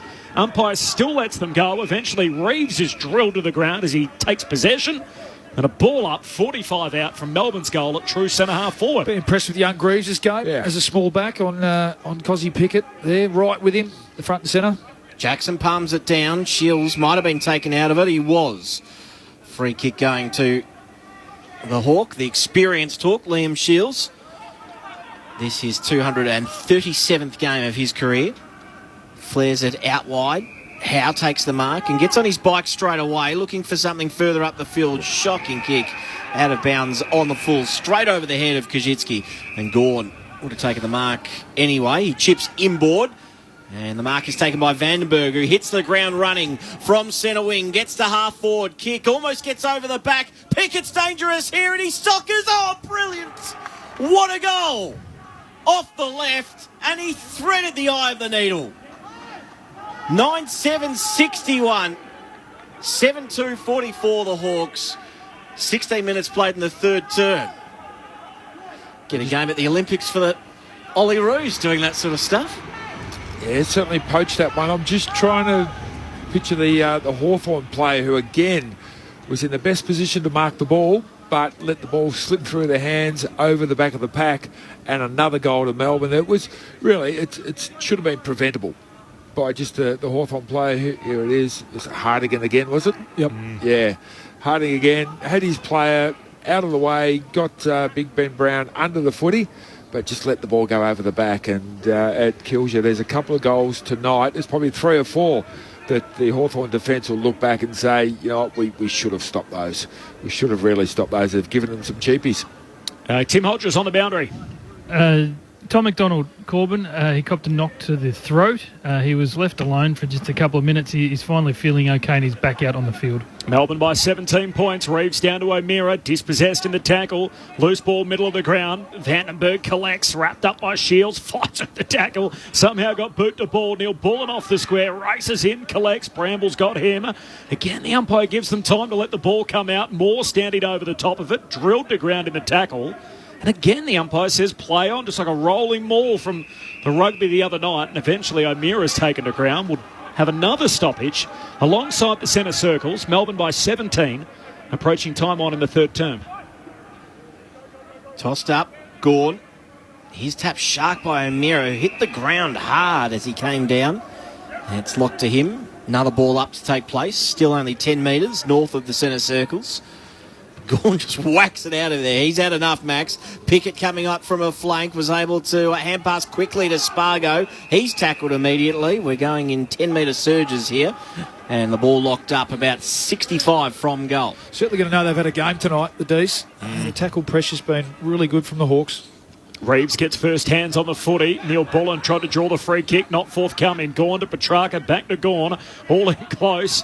Eventually Shields grabs a loose footy. Hand pass to Moore, away to Bramble, and it's Hawthorn who break from the stoppage. Defensive side of the wing, kicks Hawthorn to half forward. Petty spoils, wants the safety to the boundary line. Kazitsky tries to keep it in, 50 out, half forward. Tumbles in front of him, he sockers it forward. He sockers it too wide out on the full. May have already been out of play. And a boundary throw in here, 40 out from Hawthorn's goal. Yeah, they need to just craft one here. Hawks get a cheap one, get the ball top of the goal square, get a mark, get a free kick, but they're 2 goals down now. They can't let it blow out too much. Lewis with the ruck work. It falls at his feet, and before he could pick it up, he'd socketed it out of bounds for another stoppage. Has a laugh as he marches back to do the ruck work again. This time against Jackson. Ball to be thrown back in about 30 metres around from the Hawthorn goal. Jackson palms it over the back. Quite a dangerous tap. Warple The hand pass missed the target. Petrarca marched through a couple of tackles, not the third. Great tackle by Moore. And the Hawthorn forward pressure doing its job there. Yeah, and we just made that comment, hadn't we, that I think it's been really good. It's been a feature of their game tonight. There hasn't been much free-flowing play. Even then, Christian Petrarca, one of the stars of the comp, although he's had a fair bit of the footy, up to 25, he's only kicking at 13%. So he has been under the pump a lot, as have a lot of the Demons players. Moore from 47, lays into it. It holds its line enough. Good answer by the Hawks. They needed that one to answer 2 Melbourne goals, and they get themselves right back in this. The margin back to 11 points. We've played 20 minutes in the third quarter. Well, that's how you get goals against Melbourne. You're not going to get them, beautiful, attractive play with players leading out, marking the ball on the chest. They don't give up those sort of goals. So once the ball is inside your forward 50, get a stoppage. Petrarca's probably going to get his hands to the ball first, or Oliver's going to get his hands to the ball first, and then you pounce. And that time there was 3 players actually pounced on Petrarca, so he had no chance of actually getting rid of the football, and you end up getting yourself a goal. So it's that intense, immense pressure is what Hawthorn have to keep bringing, but it's not just the forward line, it's all the way around the ground as well. Back to 11 points. Third time we've been at this margin in the quarter. Seesawing affair in the term after Hawthorn were able to get within 5 on a couple of occasions. Gone tries to get the centre break, kicks into O'Meara. He collects, hands it away to Bramble, and shows great toe, goes racing away. Second bounce, drops, loses the handle of the footy, and Gaunda shoves him out of the way. Melbourne win it at centre half back. Viney away to Hibbert. His hand pass misdirected, picked up by Moore. Hand pass to Jekka, shoots it out to half forward. Warple floats a hand pass into the pocket. Kaczynski collects, gives it to Brockman. Brockman, clever, kicks back into the corridor, 15 metres in reverse, and Lewis marks right in front. And Tyler Brockman going out of bounds next to the behind post, shot his kick back hurriedly, and Mitchell Lewis can mark in the corridor. It was brilliant, wasn't it? We know he's got some X factor about him, and it needed it because they were playing the old handball game of training, Berkey. They were going to handball it through the goals there, the Hawks, but that was a brilliant kick from Tyler Brockman. Great team goal coming up. Mitch Lewis right in front, whacks it through. All of a sudden, it's back to single digits again. 5 points the spread Melbourne's way, 9-7. Hawthorn, who haven't led all night, 9-2. 22 travelled third term, grandstand AFL. It was started off the half-back line, wasn't it? Young Bramble, you love that. Haven't seen a heap of that tonight. Just took the bit took the game on, didn't he? Yep. Ball under, and it didn't come off in the end, and he almost made a meal of it, but he carried the ball from half-back after Gawn had won the centre clearance all the way to half-forward, and he put Melbourne's defence on the back foot. It was a terrific bit of play, and we need to see more of that now. They might as well. That's going to win them this. It's going to let them pinch this game. A little bit of dare, try and cut through this Melbourne team defence, and all of a sudden the pressure's right back on them. Despite the D's feeling in control, the Hawks have kicked 7 of the last 10 goals in the game. You've got to do things that are unconventional to beat a team who's set up for the conventional. From the clearance, Phillips coming in off the wing. Couldn't collect the ball. McAvoy was shoved out of the way by Gawn, who just got his left boot to ball. Burgoyne works his opponent underneath it. Couldn't complete the mark. Taps it to the advantage, though, of Langdon steaming through for the Ds. Langdon taps it to the advantage of Petrarca, who overran it. Granger Barras did really well to go in once and then twice and forces the boundary throw in 60 from the Ds goal. Benny McAvoy needs to really grit his teeth here and stand up. You just get the feeling that Gawn, as the game goes on, his dominance around the clearances give Melbourne the best look at it. D's by 5 points, 24 travelled in the third. Gawn just moves McAvoy out of the way. Gawn wins the footy, kicks through the tackle from Mitchell to the top of the goal square for Melbourne. It spills front and centre. Brown just tries to tap it to his own advantage. There's only Hawks there. Mitchell to Warple, hurried kick out of the defensive arc. Bruce traps it on his knees, hands it back to McAvoy, kicks down the wing. Unkind bounce for Brockman. A fumble from May. Loose footy on the wing. Lever collects, hands it to Rivers. They're through Melbourne. Rivers to Brayshaw, who kicks into the man on the mark. That was Mitchell. Just recovered in time to get it out wider by hand to Hunt inside 50. Brown out the back, couldn't get onto it. Well done in the end by Greaves, who is shoved into the behind post. Could have got his neck in a very awkward position there. Luckily didn't do so. Forced the behind. And it is one straight kick, the margin at the moment in favour of the D's. The 21-year-old Damon Greaves on the kick out, long out to half-back. Big flight from Moore, significantly outsized. The ball spills down to Phillips. Hurried kick down the wing. Here's Hunt, though, chops it off for Melbourne. Short kick to Langdon. The two lads in the long sleeves and had Langdon. Socks down, sleeves rolled up above the elbow. He kicks from the wing. Now to half forward for Melbourne. McDonald flies from the side, can't complete the mark. Slips to Jackson, hand pass to Pickett. Now to Viney, hurried kick forward. The attempted mark from Frost, he spills it, and Mitchell just bangs it on the boot out of the defensive 50. Vandenberg reads it nicely off the pack. He's dragged down, just got his kick away. It floats inside 50. Brown couldn't take it. At ground level, Petrarca. He picks it up, hand passes it to a man under pressure. That's McDonald. He's worried out of it. Coming through strongly was Oliver. Oliver on hands and knees gets a hand pass to Neil Bullen. Flying shot at goal. The snap bounces across the face and over for a boundary throw in next to the left behind post. And that's good by the Hawks. So they need to clog up that area. They've got to work really, really hard to get numbers around the contest because Melbourne is so good at that contested ball. Hawthorn need numbers there to contain it. 6-point margin. Melbourne's way late in the third from the boundary throw-in. They all miss it. Pickett, clever tap to Neil Bullen's advantage. Hand pass back to Brayshaw. Goes off the left. High up and under. Won't at the distance. And Frost just punches it through for a rush behind. And we'll have a Hawthorn kick out latter stages in the third term. D's by 7 points. Grandstand AFL, Corbin Middlemass, Andrew Mays, Luke Ball, Nathan Burke and Tim Hodges on the boundary. D's by 7. O'Brien to take it, keeps it low. That's a good kick outside of defensive 50. The mark taken by Mitchell. Mitchell looking inboard to start off with. He goes to the point of the square, fairly centrally. No mark taken. Oliver front and centre. Hand pass to Petrarca. Going forward. His hand pass put Jackson under all sorts of pressure. Ball spills free from the tackle. O'Meara soccers off the ground. Gains about 20 metres. May comes off centre wing. Hand passes to Neil Bullen. His kick smothered. Rebounds to Burgoyne.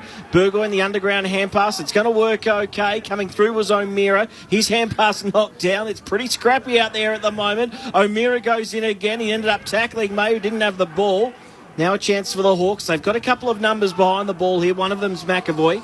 Hand pass to Warple. Hand pass to Burgoyne from just behind centre wing. Keeps it low. Fantastic kick to Bruce, who can wheel around from 55. Bruce just puts it into the path for Kaczynski, who hits up and takes the mark. He had to double back and runs into the open space on the flank to mark for Hawthorn. He'll shoot from 40 out, 45-degree angle.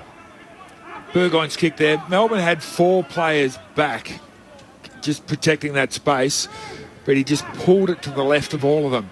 And where Luke Bruce was standing by himself, not many players in the league have the vision and ability to make that sort of kick. One of the 8 players Clarkson's debuted this year, Justin Kaczynski, as he moves in, kicks from 40 metres out. Kaczynski's kicks offline and it's through for a behind. This, of course, is Jacob Kaczynski. As soon as it was coming out of my mouth, I was like, that's not quite right. 6 points, Melbourne's lead. 29 travelled third term. Love to be still playing the old team out of ours, but no. Cousin of like Justin. Cousin of. Short kick from May, finds lever. Back to May by hand, who kicks from 30 metres outside of his defensive goal. It's not a great kick either. Favoured O'Brien, who takes the mark on centre wing. Kick over the top. He's not great. That put Moore under all sorts of pressure. Over his head, seeing it over the boundary line, is Salem for the D's. So important time here. Closing stages of the third term. Hawks within touching distance. 6 points the margin in favour of Melbourne. Toss back into play. Again, Gorn favoured by the throw-in. He grabs it out of the ruck. He's tackled. Ball spills to Jordan. Hand pass to Petrarca. Petrarca to space with his hand pass. And Bramble has to be careful there. He's got Pickett racing after him. Picking up was Oliver. Hand passed it to Pickett. Now further afield to Jordan, who kept on running. Now the kick comes inside. 50 from McDonald's. A good one too. And going back with a fly, Jackson taking the mark. Just had to get it out, didn't he? Young Lockie Bramble. Gave him a big wrap-up before. I've liked his game tonight. Liked his run and dare at times. He really backs himself, and he did the right thing out on the wing there. He just had to find a way to get the ball over the boundary line for a stoppage, and in the end, the D's were good enough to work it through by hand and get it over the back to young Jackson, who's been pretty quiet tonight. Yes, indeed, Jackson. Just the 5 possessions so far this evening.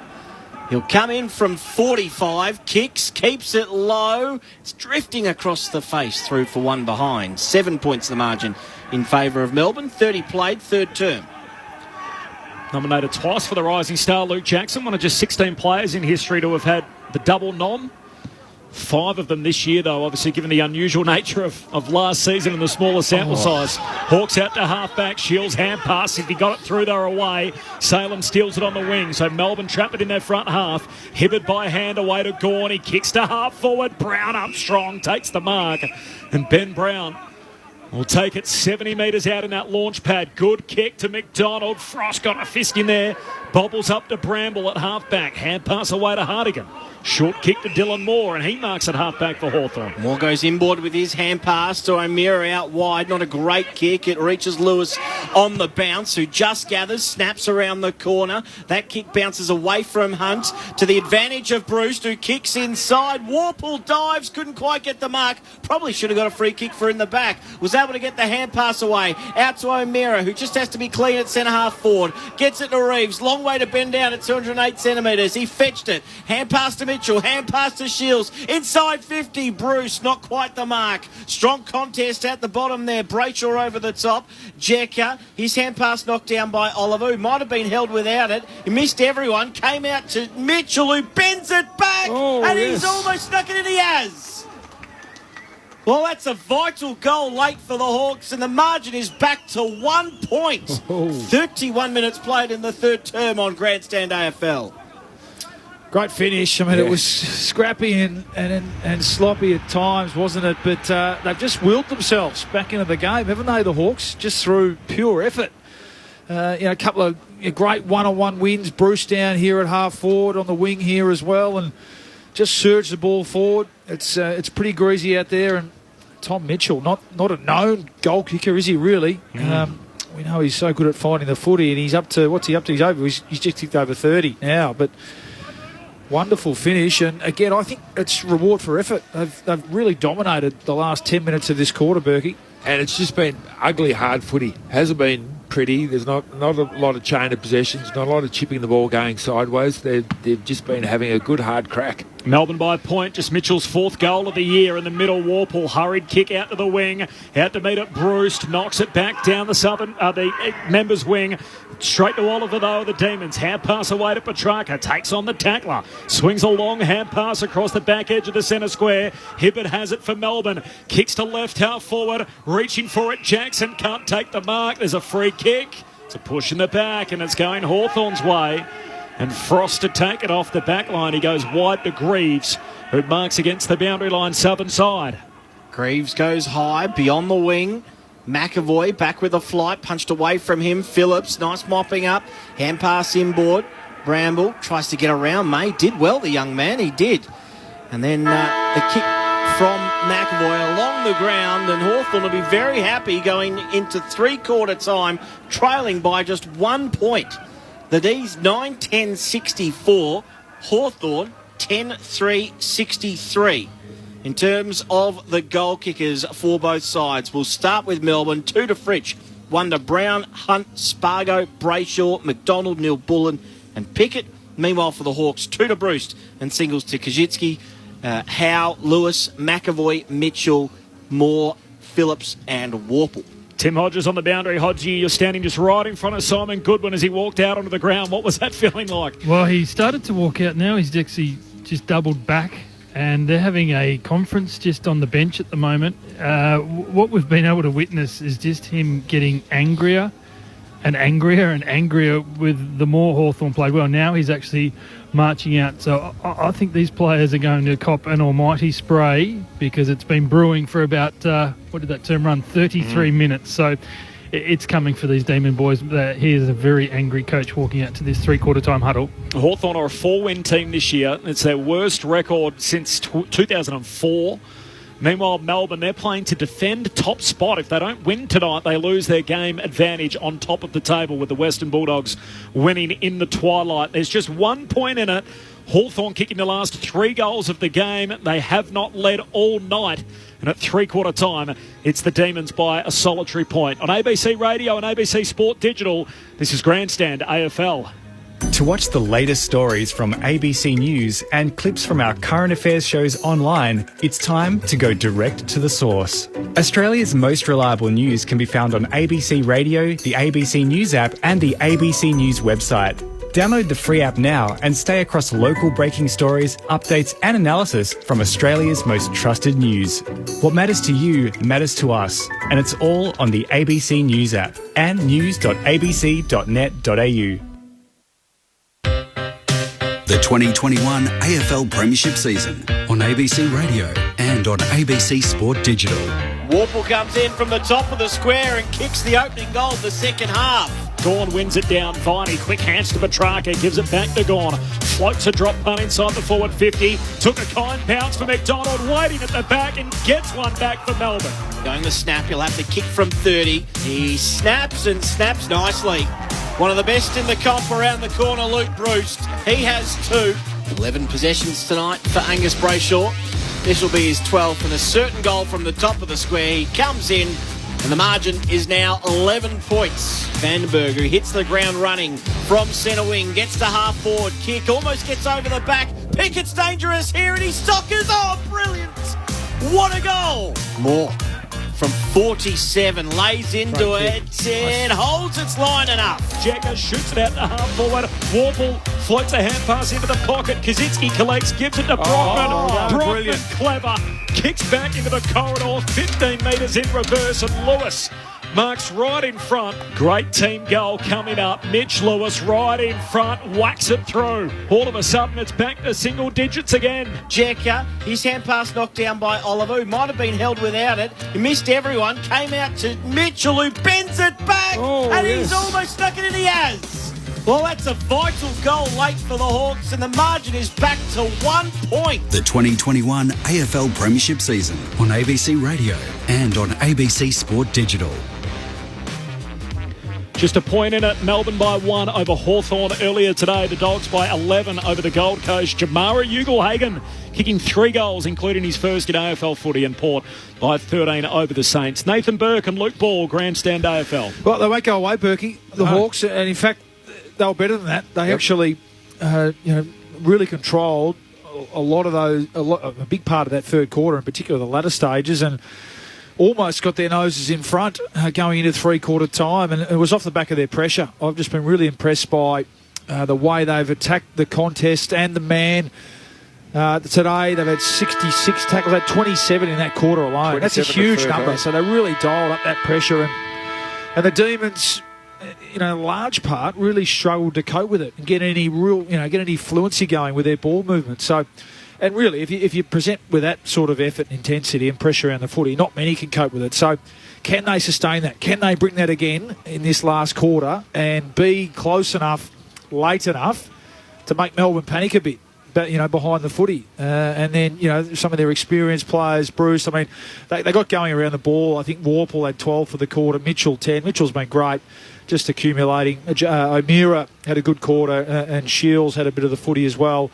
Petrarca, Gawn, Viney, Oliver, all up there in terms of stats, but again, they've been really able to limit their effectiveness, in terms of by foot in particular. Petrarca had 9 that quarter, 2 kicks, neither of which hit the target, so they've been able to force him to handball more than kick. I thought Gawn started to look a bit dangerous around the stoppages as that quarter went on, so really calling for young Reeves and McAvoy to grit their teeth and try and match it with the best ruckman in the comp in this last quarter. I think you want to be on the Demons, but if they keep that pressure going and keep that intensity, the Hawks, who knows?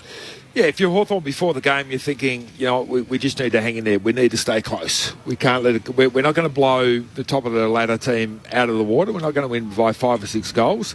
We need to hang in there, be a nuisance, be a pest, be hard, be tough.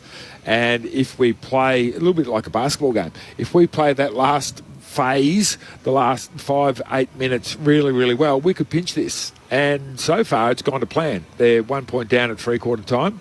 There's no breeze either way. There's no advantage to any team. Perfectly still conditions. So it comes down to that, just that unconventional, get the ball forward, scrap a goal.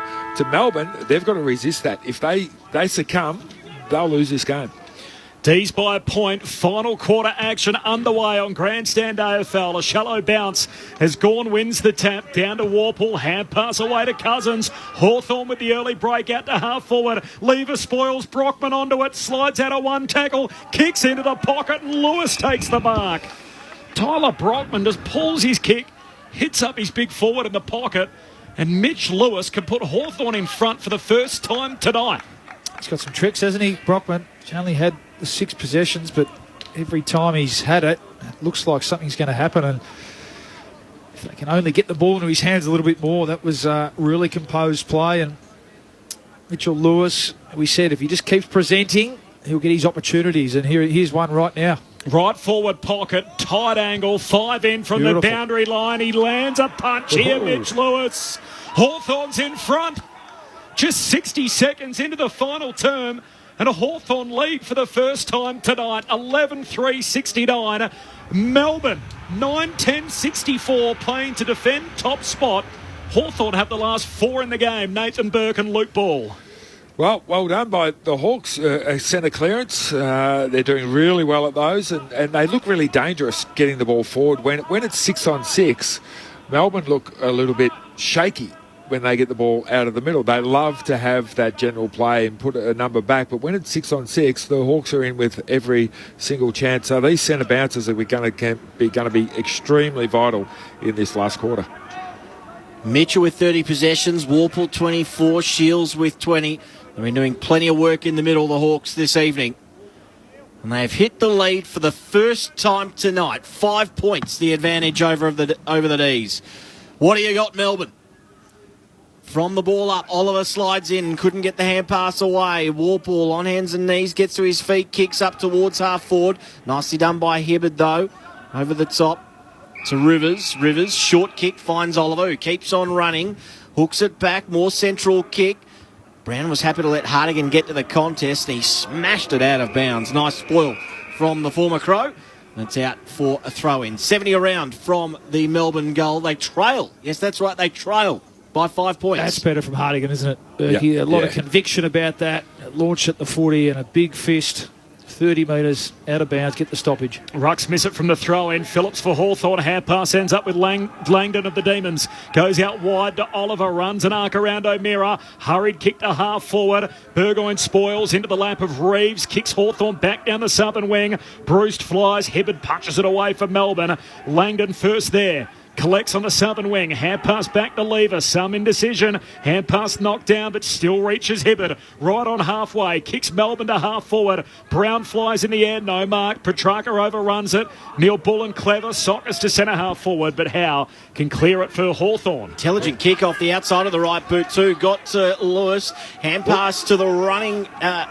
to the youngster there, Bramble, who was running through the middle. Now to Cousins. Shocking kick going inside 50. He's kicked it right off the instep, straight to Lever. Lever wide kick, and it does. Ball just sits in time for Salem to get the hand pass away to Vandenberg, who took on Frost. Just got the hand pass away. Surely he was swung 360. Umpire says play on. Hawks with the advantage and the numbers. Warple kick inside 50. Now Brockman off the left, front and centre. Great rove. He's just missed. Fantastic snap on the left, just a little bit too far, and it shaved the right upright. 11-4-70 the Hawks, 9-10-64 the D's. 3-plate final term. They got their work cut out for a Melbourne. 6 points behind. Momentum all with the Hawks has made it a back pocket for him, and he plays on, almost run down by Bruce. Just kicks outside 50. Cousins chops it off at half forward for Hawthorn. Hand pass to McAvoy's hand pass and turnover. And Hibbert away to Jordan, now to Vandenberg. Kicks along the boundary line, and McDonald marks. Half back. Plays on for Melbourne. Kicks down the members' wing. Big Ben Brown, the target. He flies. Can't complete the mark. Fritsch steals it from his teammate. Hand pass back into dispute. Comes back to Fritsch at ground level. Pack forms around him. Umpire has a long look and says ball up right in front of the Melbourne bench on the members' wing. Last time they played, the game was close early in the final term. Just 4 points in it. Melbourne kicked the last 7 goals in the game to run over the top of Hawthorn. Yeah, it was a massive effort all the way back in, I think, about round 5 of this year. Lever with the footy now in the middle of the ground. Hand pass to Salem, and Hunt had a slip. Socket inside 50 by the Hawks. It's a one-on-one. Kaczynski and Petty. Petty gets to the ball first. He dives on it. Kaczynski dives on him. It's going to be holding the ball. Did he dive on it, or was he tripped into it? No, he bent down and picked it up and then was tackled. That's a big call.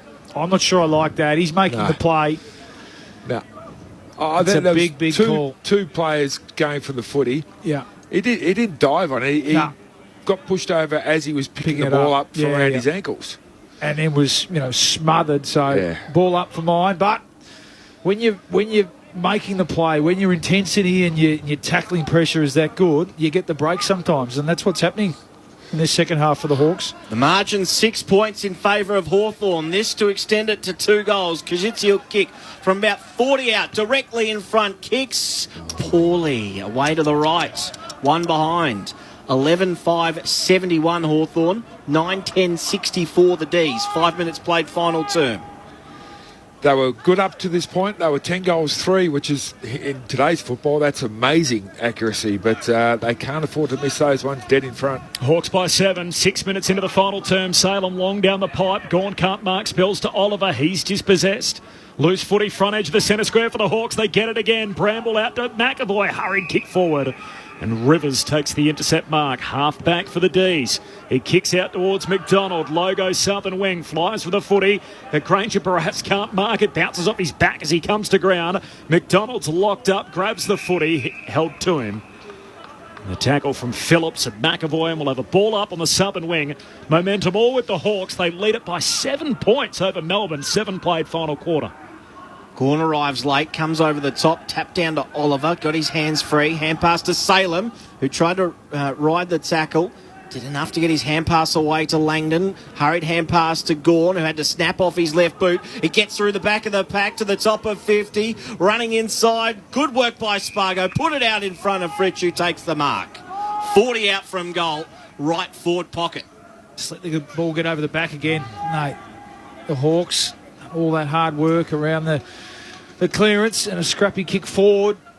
And young Spargo, who started the game so well, he does make good decisions, doesn't he, with the ball in hand, inside 50, and that was a really smart kick to put Fritsch into a position on his favourite side.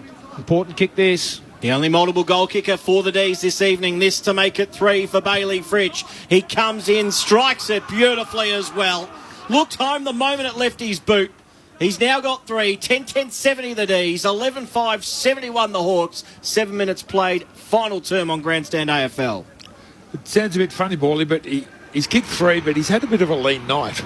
Normally he's a player who will also have some possessions up around the ground. Hasn't really had a lot of influence other than kicking those 3 goals, which at the end of the day could prove pivotal for the D's, but that's 6-2 inside 50s this quarter in favour of the Hawks and 1 goal each. So Hawks have had their chances, but they've blown them. But well done by Fritsch. He put it through when they needed it. Big news coming through for us here on Grandstand AFL is Brett Delidio has his negative test result back. So it's come through late on Saturday night. We'll hear from Libs tomorrow. He'll join us from 12 noon on Grandstand AFL Sunday. 9 minutes into the final term. Game on here, a point in it. Hawthorn by a point. McAvoy in the middle, wins the tap down to Mitchell. His hand pass, wanting to get it to Jager, is cut out. Spills to Petrarca, he jams it on the boot to the top of the goal square. Fritsch the chance, can't take the mark. Spills to Vandenberg in the pocket, he wants to keep it alive. Hand pass back to McDonald against the boundary line. Kicks for Neil Bullen. Not a great kick, spoiled away. His Cousins to Mitchell, to O'Meara under pressure, goes back by hand to Frost. The kick's a shocking kick, really. The ball floated out towards Kaczynski. Easy spoil in the end to Lever. And out of bounds in front of the interchange benches. It goes straight down the race. Pinged the wrong bloke for that too. That was Granger Barrass. A kick out wide. Ball to be tossed back into play. Hawks lead this one by a point. Lovely shark there by Cousins. Steams through the stoppage. Kicks inside 50. And just zoning off nicely was Petty. And Jekka running the other way. Petty out wide to right half back. Mark taken on his chest by Langdon. Langdon short to Hunt. Two men in long sleeves tonight. Short again to Pickett, who's come a long way up the field to right half back to take this ball. And he goes towards the boundary line. Big spoil over the top by O'Brien. And an awkward contest at the front of that pack too. Granger Barrass might have caught one, I think, perhaps in the ribs from behind or even the way he landed. And they're actually... Shoulder, is it? Looks sore. And they're actually calling straight away. Oh, that is so unlucky for Denver Granger Barrass. Must have been the way he landed, perhaps, or just even in the contest. Oh, I think it might have even been in the contest. He's just got bumped in the wrong spot. Yeah, he got bumped from behind. You can see his arm sort of go loose as it swung above his head. I reckon it's, hopefully it's not too bad. Fingers crossed Just for the young just man. an AC joint stinger sometimes or That something is like good. that. He's actually okay. waved the trainer away and said, I'm right to go. So obviously getting a bit of feeling back in that one. Meanwhile, the Hawks with the clearance up towards half forward. The mark taken by Petty for the D's. Petty across the face of goal. Ball just hung in the air for a little while. May's able to grab it on his chest. May looking for a way out. He's 30 metres out from his defensive goal. He goes straight up the middle to Lever. As a bottom major back in 2019, actually had his shoulder ripped from the socket, Granger Barrass, so has had issues in the past. D's cutting through the middle here. Langdon to Brayshaw, hand pass to Petrarca, kicks to centre half forward. Gaunt can't mark, spills down to Cozzy Pickett, fends off one, closes to 25 out. That's what Cozzy can do. Pops it through to give Melbourne back the lead. Just moving around like a track star. He's that quick, Cozzy Pickett. And the finish on the run, 11 and a half played final term. Second lead change of the night. D's back in front. It's Melbourne by 5. I'll come back, Morley, to the inside 50 for Hawthorn. That's twice now that Petty has outmarked Jekka. He hasn't been able to bring the ball to ground.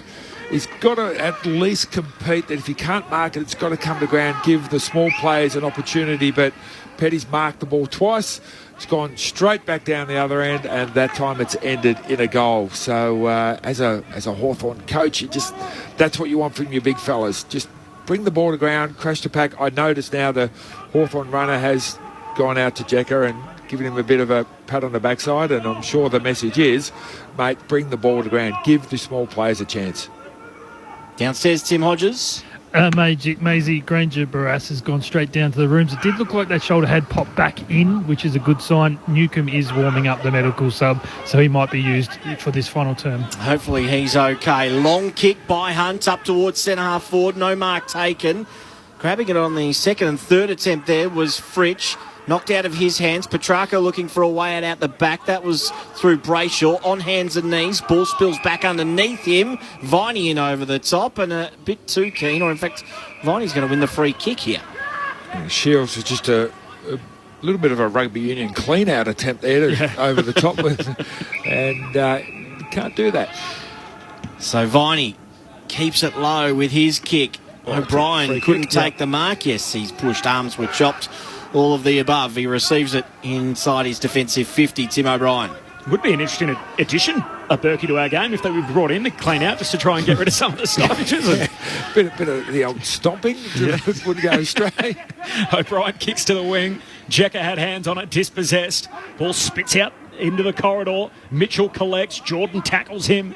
Again, the up lets them play. Viney clean, collects, shuffles a kick forward, but straight to Burgoyne for the Hawks across the back line. Half back line. Hand pass away to Bramble. He gives it to O'Brien. Touched on the way through. Ends up in Brayshaw's lap. He's tackled. He's pinged, holding the ball. And a free kick to come back to Liam Shields on the wing. Mitchell hurriedly kicked forward, but they won't take the advantage. It'll be a Hawthorn ball on the members' wing. What a start to this final term. Hawthorn, having trailed all night, kicked the first goal of the final quarter to hit the front. It's a first lead change of the night, 1 minute into the final term. And from there, Melbourne have steadied to kick the last two to reclaim the lead. So Melbourne by 5, playing for top spot 14 minutes into this final term. By the time the ball got back to Shields, he had every player in front of him on the oval. From half back, kick up towards right half forward. No mark taken. Oliver, front and centre roving. Hand pass to Viney, who slams it on his boot. Fritsch going the fist there in the end from about 3 deep and finds the boundary line. Tim Hodges downstairs. Granger Barras is back from the rooms and he's gone straight back on the ground. So that shoulder hasn't even been strapped, but he is back out there. That's amazing. For the boundary throw-in, Jackson Clever just behind his head found Neil Bullen on the wing, kicks into the middle of the ground. Fritsch up to meet it, hands it to Viney. Hurried kick to centre half forward, and Phillips drops to his knees, takes the intercept mark. Centre half back for Hawthorn, goes out wide to Frost. Looking for his first win against his old mob. Hand pass away to Burgoyne, the 400 gamer. Kicks from the southern wing down to half forward. Lewis is up. Second effort, third, wanting the mark. It's going to be paid. And Lewis will be able to take it 60 metres out left half forward. There goes every player on the ground is swarming into Hawthorn's forward 50. As Lewis gets the footy back. Now launch pad. Shown enough, hasn't he, in his first game back? Yep. But he's going to be better for this against quality opponents as well. Couple of goals for him, the 22-year-old. He kicks into the pocket. Reeves down there, out the back. Mitchell took a deflection and threw for a rush behind, a minor score. Melbourne lead it by just 4 points. 11-10 to 11-6. 16 played final term. D's by 4. 2 goals to 1 in this final term in favour of Melbourne. They led by 1 at the final break. As Corbin mentioned, kicked 8 goals to 2 in the last quarter, the last time these two teams met the D's.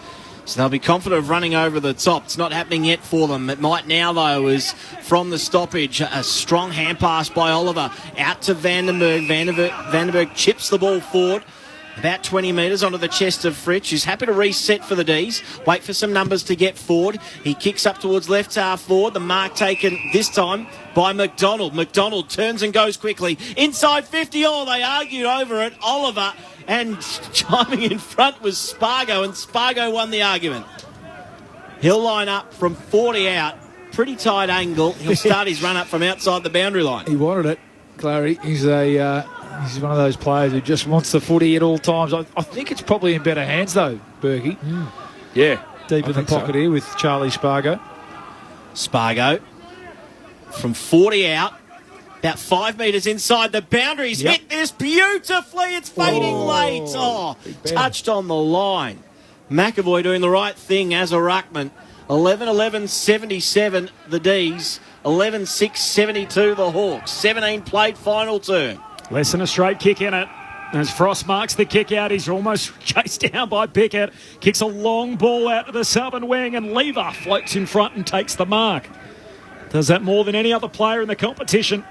Marking opposition kicks as Lever heads to half forward. Brayshaw can't mark an awkwardly floating footy. And Granger Barras chops it off for Hawthorn. Kicks back down the wing. Finds Shields. Still on the defensive side of halfway. No one stands the mark, so he plays on. Long kick to left half forward. Lewis in the pack. Bruce crashing across the front. And out of bounds it goes. Yeah. 40 out from the Hawthorn goal. Best result they could have hoped for there. The Demons had the spare back, so they get a stoppage inside 50.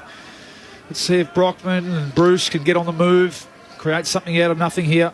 Still plenty of time left in this one. It is the D's that are leading by 5 points. 18 played final term. From the throw-in, the two men with jumpers combine again. Hunt out wide to Langdon. Blind kick forward towards the wing and lands on the chest of Hartigan, who comes back inside to the back point of the centre square, where Frost takes the mark. Frost, shocking kick. Awful turnover. Vandenberg couldn't gather immediately. Had to go down and fetch it. Hand pass to Neil Bullen. Now to Brayshaw. Now to Viney, who hand passes to himself and then was tackled without it. Umpire waves advantage. Play on. Picked up by Fritsch. Inside 50. Mark taken by Pickett. I'd like to get a shot of Al Clarkson's box right now. I'm not even sure who Frost was kicking the ball to. Apart from 3 Melbourne players. He had 20 metres all around him, could have just taken a bounce, could have just ran, kicked the ball long, keep it simple, son. But now this could cost his team the game. I've got a question for you, gents, too, after this kick from Pickett regarding that free kick, the advantage paid. In comes Pickett from 50 out, lays into it. He's hooked it to the left. It just makes it through for one behind. 78 plays 72. One straight kick, the margin in favour of the D. Should that have been 50 metres as Viney got rid of it, hand passed, and then was retarded? Question, is that the rule still in play, or was it the Gary advantage? Ablett rule? Yeah. It used to be a rule. The Hawks have worked it up southern boundary line. Phillips kicks down the wing and Lewis hits up, takes the mark. Couple of goals for him today for Mitch Lewis on his return. First game since round 11. He goes long out to left half forward. Hibbard spoils. Spills down though to his direct opponent Moore. Hurried kick inside the pocket. Tom Mitchell's all alone and takes the mark against the boundary line. It stuck out the back of the pack. Really smart play there by Mitchell. He knew there was numbers around there, so he thought, I'm just going to hang out the back, sneak out the back, wait for the quick kick forward, and he's taken a mark close 2 or 3 metres in from the boundary line. Wrong side, and it for left footer. He's probably going to have to go the banana now. Has he got this in his trick bag? He's a smart player. He's going to go the right foot. Only 4 goals for the year, one of them already tonight. Mitchell to make it 2. Ooh, only one. He misses across the face, misses to the far side. So back to 5 points. Melbourne 11-12, Hawthorn 11-7 as we tick into time on final term.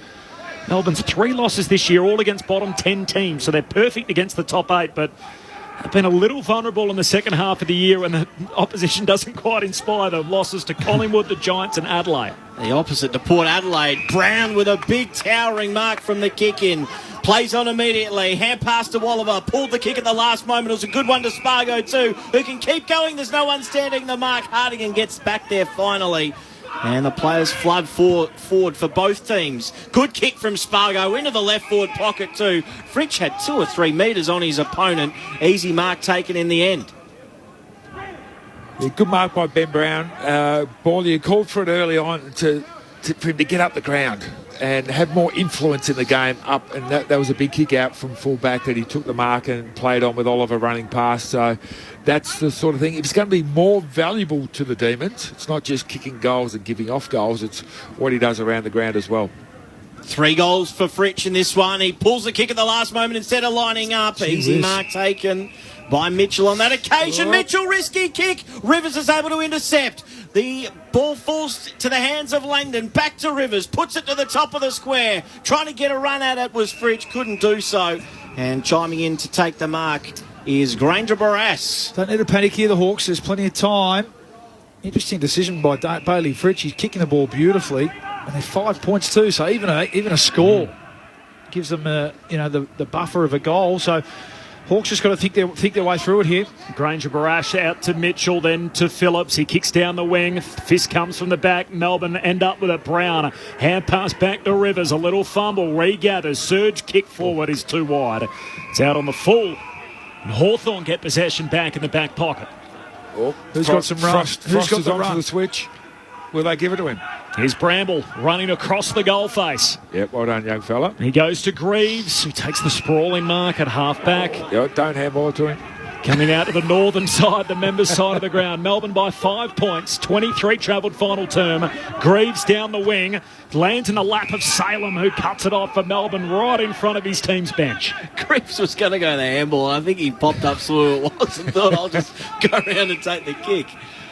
Salem with the mark. Good one too. He puts it at the top of 50.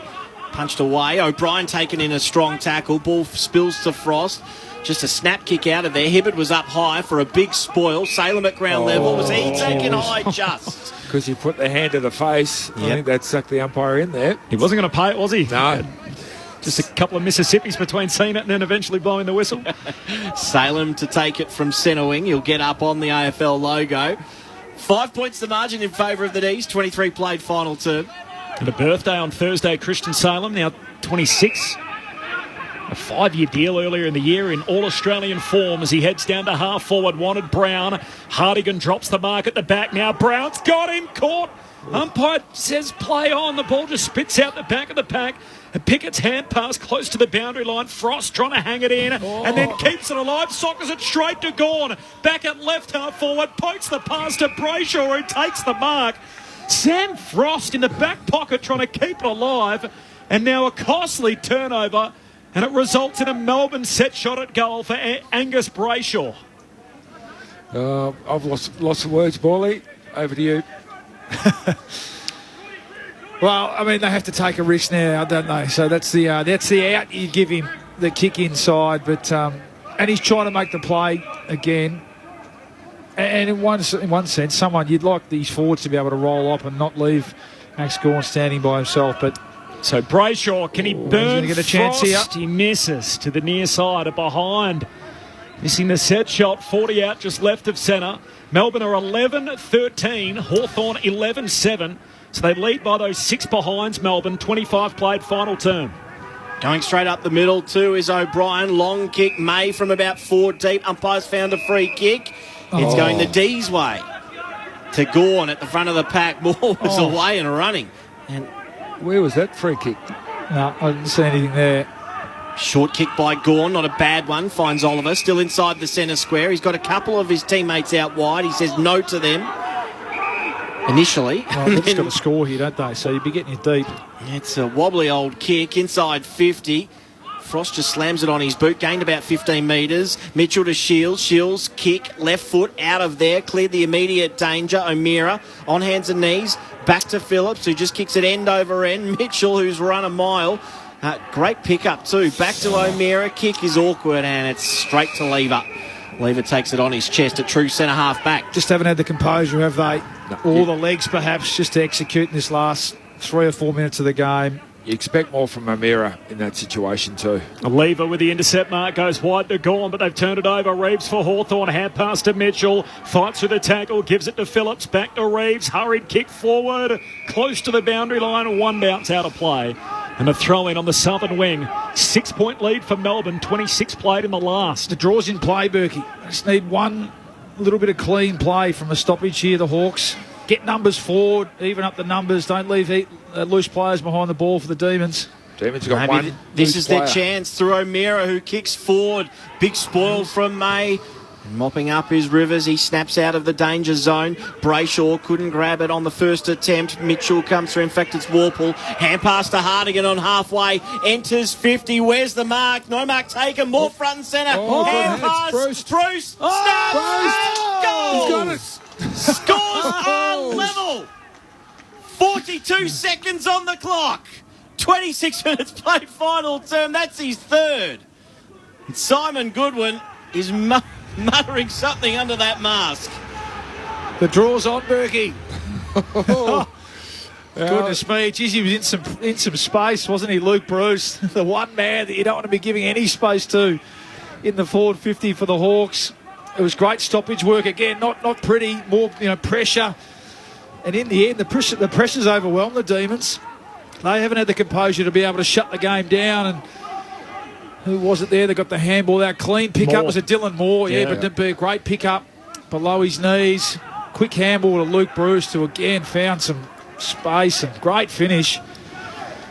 Big centre bounce. Big centre bounce. Game on still. Oh, interesting gamble here on the wings. The game has not been tight since the opening minutes. Has gone, hooks it down behind. Mitchell had a chance to get the clearance, couldn't get boot to ball. Skids out towards the wing. Phillips is crunched in the Gawn tackle. Melbourne win it. Rivers to Viney, hands it off to Langdon. Kicks to half forward for Melbourne. Hardigan hits up, takes it for Hawthorn. Bangs it through the centre square. Hitting up to meet it, Lever. Great half volley pick up in the middle of the ground. Hand pass to Jordan. Hands it to Petty. High bomb into the middle of the ground for Melbourne. Needs to be a mark. There wasn't one. O'Brien came one way. Burgoyne tried to mop up. Brilliant tackle.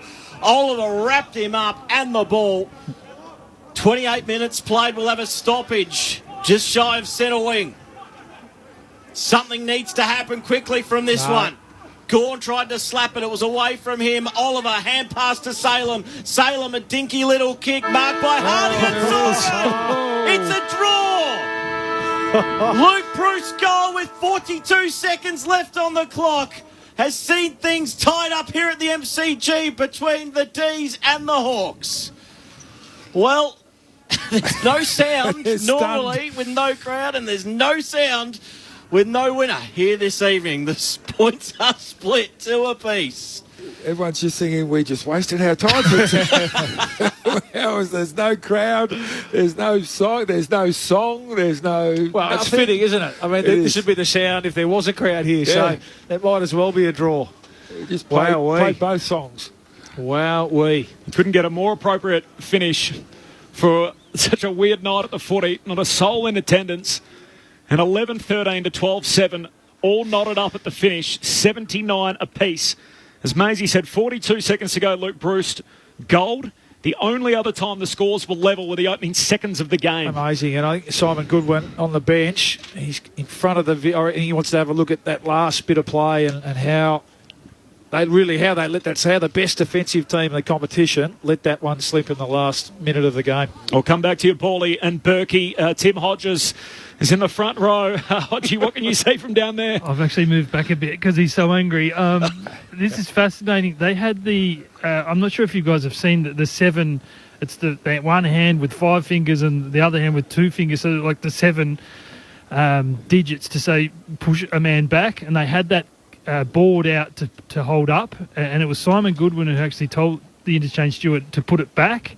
I just wonder if they'd put the extra man back, would it have stopped that Luke Bruce goal? And that's exactly what Simon Goodwin was just looking at, the behind the goals vision to see what would have happened. I think he will be kicking himself as much as he probably wants to kick his team up the backside, but that is a costly draw for the D's.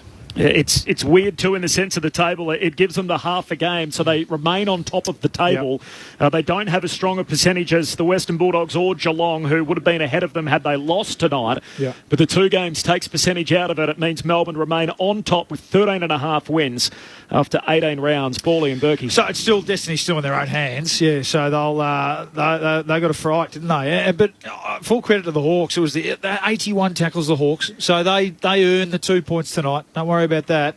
We said throughout the evening that the Hawks, if they could maintain this level of effort and intensity and pressure, it doesn't matter how good you are as a team. Not many teams, or no team can withstand that sort of pressure across 4 quarters, and they're able to do that. So it was a fantastic effort from a young Hawthorn team, Berkey.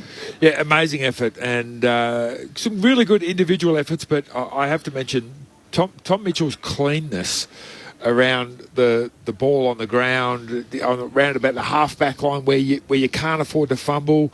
The ball went forward onto the wing. Again, you couldn't really afford to fumble, just got the ball, just wasn't pretty, but surged the ball forward.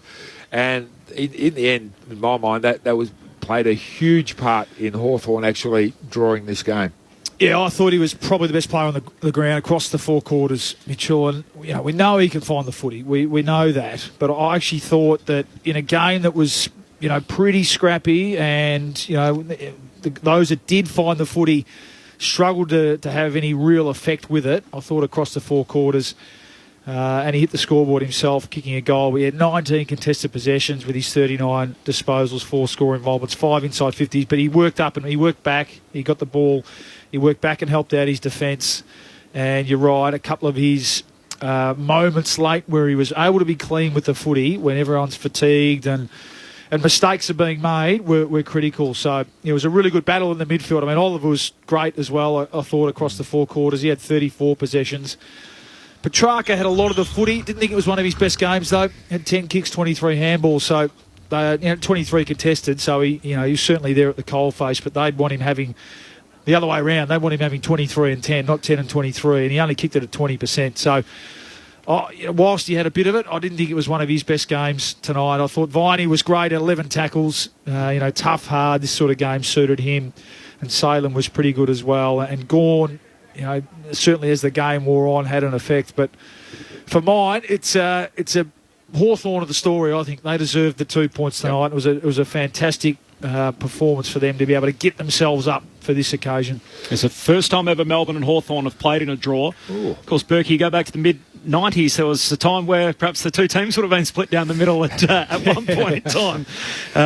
79 points each of 2 is how it finishes, 11-13, 79 to 12-7, 79. 6 more scoring shots for the Demons. Angus Brayshaw had a set shot late in the piece that missed. And then Luke Bruce, with 42 seconds to go, was able to kick the goal to lock things up. And then no score for the last 42 seconds. A little bit of your reactions off the SMS, 0437 774 774, and we hope to hear from both camps. Michael says, awesome call and game. Nice to hear from you, Michael. From Annie, COVID, no crowd and a draw. They should play both songs just for the players. And Michael, another Michael follows up, says, just shows how even the competition is, regardless of where we are on the ladder. That is true. That is a very, very good point. Yep. And we saw that last week, didn't we? Tipster's nightmare last week. Yeah. And I reckon even just this month of June, you know, around that two-thirds way of the season, you start to see some results like this. It's great. And even now, when I played in dud sides at St Kilda, we were most dangerous in the last third, the last quarter of the season. Why? Because the threat of, well, not the threat of finals, but the thought of finals is gone. You don't have to worry about the big repercussions of winning and losing each week. They go. So you just go out and you play with a bit of freedom and you take the game and you go, hey, you know what? We're playing the top team. If we get close to them, we're probably going to get a pat on the back for that. So just go out and have a crack. And they're really, really dangerous. You almost want to play the teams that have more to lose because they can sometimes go into their shell than playing teams like Hawthorn who've got absolutely nothing to lose because they become really, really dangerous.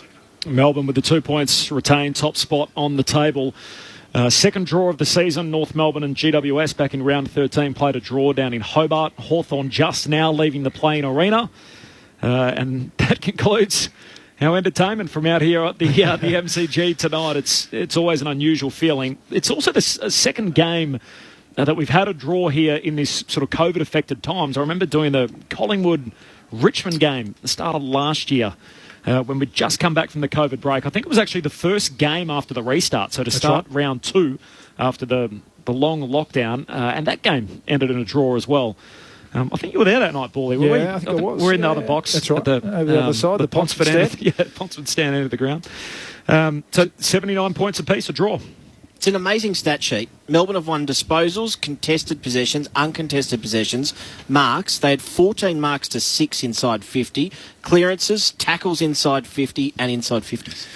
Yeah, tackles across the ground though. The Hawks, plus 22. Yep, so I just think, I mean, the marks inside 50. So they did give themselves, but it wasn't the Melbourne free flowing at their best, was it? They were always under the pump, and I thought just the way they applied themselves after that first 5 minutes when they were jumped, the Hawks, and just claw and scrap their way back into the contest. And Melbourne were probably hoping after half-time, for an easy sort of 4 or 5 goal win, and the Hawks just kept at them, and in the end they won the last 2 quarters. So they very much deserved their 2 points tonight. For me, Melbourne looked like we're the top team on the ladder. We're playing at the MCG in front of no one. We get 20-odd points up there at one stage. We'll probably just roll on, and at worst we win by 20.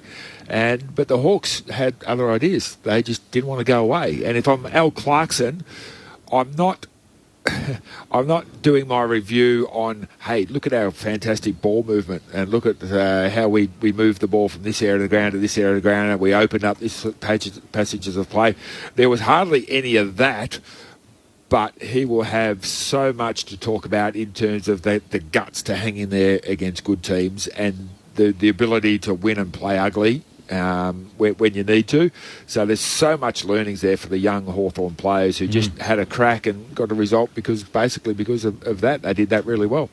Tom Mitchell did some good things down the stretch. I mean, we often talk about his numbers as sort of empty calorie possessions. I mean, he's had 39 again and all these ridiculous numbers, but felt like just about every chain in the closing minutes he was involved somehow. He had big touches late. Yeah. And the touches that he got, a lot of them were because he was so clean below his knees. Other players across the half-back line, they would have fumbled and kept the ball in Melbourne's forward line, probably get a different result. But he did not fumble once in that whole last quarter when he's probably completely fatigued. He's tired, yet to still, the difference between a good midfielder and bad midfielder is what they do below their knees. We could throw you 2 blokes down there, we can handball at your chest, you can catch it all day long. But roll it hard at your knees, we can't pick it up anymore. So, to me, that that cleanliness was the difference. And that's what separates me from Maisie, is my work below I'd his back knees. Maisie below his knees. I think he'd be pretty good there. No, but I just think with Mitchell, I get it. You know, sometimes possessions aren't.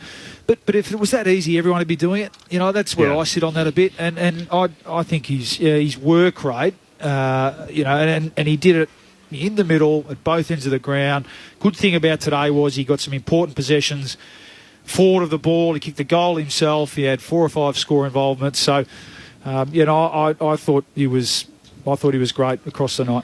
I touched on this in the last quarter, the trend for Melbourne against bottom 10 teams. So losses to Adelaide, Collingwood, GWS, and now a draw here, obviously, against Hawthorn. So off the SMS, Peter in Glen Iris says Melbourne haven't beaten the second, third and fourth last teams on the table. That's amazing, isn't it? So you can look at it from that perspective, but they also have a perfect record against the premiership contenders, against the top 8 teams. Is it a worry at all, that record? I prefer it that way than I think it's the Port record, isn't it? But I think that's the question that Simon Goodwin would be asking his team, and that they would be asking him, as in, the media would be asking Simon, whether it is. And we know a lot of the game is above the shoulders. I didn't think they noticeably were underestimated Hawthorn at any stage tonight. I thought their effort and intensity was pretty good as well. But they possibly just weren't quite as sharp as we're used to seeing them. And perhaps at times their back six were a little bit, didn't respect their opponents enough at times perhaps. So I think that's what he'll be asking them. So. And I think at 3/4 time he would have been. That was the message. He looked pretty animated. So they won't want to make a habit of that. Yep. But I think the fact that they lift and perform against the better teams is a good stat as well. Yeah, I get a sense that Melbourne they set up their game style and their play and their defence to play against good teams. And good teams are rather predictable in how they actually play the game. The bottom teams aren't predictable. And so, to me, that catches them out a little bit. The players behind the footy aren't in the right spot. Nathan Burke and Luke Ball, Corbin Middlemass, Andrew Mays and Tim Hodges on Grandstand AFL. 79 points each of 2. The game has ended in a draw. James Warple from the Hawthorn Football Club joins us. James, congratulations, I think. How do you put that into words? It's an interesting one. I don't know, I guess we'll take the 2 points. Melbourne are a pretty good team, so we knew we were going to be up against it. But, good to come out with some positives. Do you feel like you won the draw or lost the draw? Oh, that's a tough question. I think, obviously, they're a good team and they're going to play finals, and we're not quite there yet. So I think, I don't know, I think we won the draw, I guess. James, well done on your game. I thought in that 3rd quarter in particular, you really got your team going at 12 possessions, and you and Tom out of the middle were fantastic. We saw Clarko keep you out on the ground for a couple of minutes there. Do you want to just let us in on a couple of things that he might have said? Yeah, he just said, he wasn't too sure about the result either, if he was happy or sad. But, I think overall we're pretty happy. They're a good team. I think the weather helped us a little bit there. I know their back end are really good and they're really good intercepts. So, May and Lever like to take a few marks for the victory. But, Clarko pretty much said good work, and you never know what can happen in the rest of the year. So we'll try and get some more wins. Fascinating midfield battle. It looked like there certainly wasn't any run widths or tags or anything like that. You were pretty comfortable to back yourself in against what is a terrific midfield group. Yeah, they're really good. It's the question: who do you tag? You got Trucker in there. You got Oliver, Viney even is playing some good footy at the moment. So really, it's a flip of a coin. I think there's always an option in game to do that, but we wanted to back ourselves in, be a bit more daring with the footy. And Big Dad Reeves, I thought, did really well today. He's growing each week, so it's really good. You mentioned their defence being a real strength. I thought where you earned the 2 points today, though, was your pressure and your tackling around the footy. 81 tackles to their 60, and I think you had 27 in that 3rd quarter. So I'd imagine that that was a key message as well going into the game, that even though they're a top team, not many teams can withstand 81 tackles across a game of footy. Yeah, exactly right. That was probably one of Clarko's biggest points. If you put pressure on them, no team or no person makes good decisions. So it's good that we could execute that. And yeah, we almost got the win. So yeah, it was good from us. With finals out of the equation now, what's been the theme for the remainder of the year? Is it to take some scalps like Melbourne, or is it to work on just how you want to play footy for the coming years? What's the main theme of to finish off the year? Yeah, look, we're going to keep trying our hearts out like tonight. If we can get some big scalps, I think we have Collingwood and Adelaide, which we're looking forward to. But yeah, we're pretty much setting up our season for next year. We're also, trying out a few new things. Like you said, finals is out of reach for us, but you never know if we can win 5 out of the next 5 or however many's left. We can set ourselves up for next year. And obviously, no crowd here tonight. How long into the game does it take you to get used to that? Or do you eventually get used to it? Or does it still feel weird going into that last quarter? Oh, it still feels weird. I personally don't like it, but, with circumstances these days, I think we actually play pretty well with no crowds, to be honest. I think early last year when all this was going on, we were 3-1 against some good teams as well. So maybe we might have no crowds every week. We might go all right. But, no, we love the fans. We do it for them. And imagine the fans in the last quarter there, they would have been up off their chairs going crazy. So, yeah, we miss them dearly. When did you find out that Connor Nash had an issue going to the rugby on Tuesday? Oh, it was crazy. Obviously night games, you have your individual prep, and I was probably asleep during the day, and I woke up after my little nana nap and checked my phone and it said Nasty was gone. So it was a bit interesting, a bit stiff, but, you got to be careful. And Cuzzy came in and played a good role for us, and I thought he did pretty well tonight.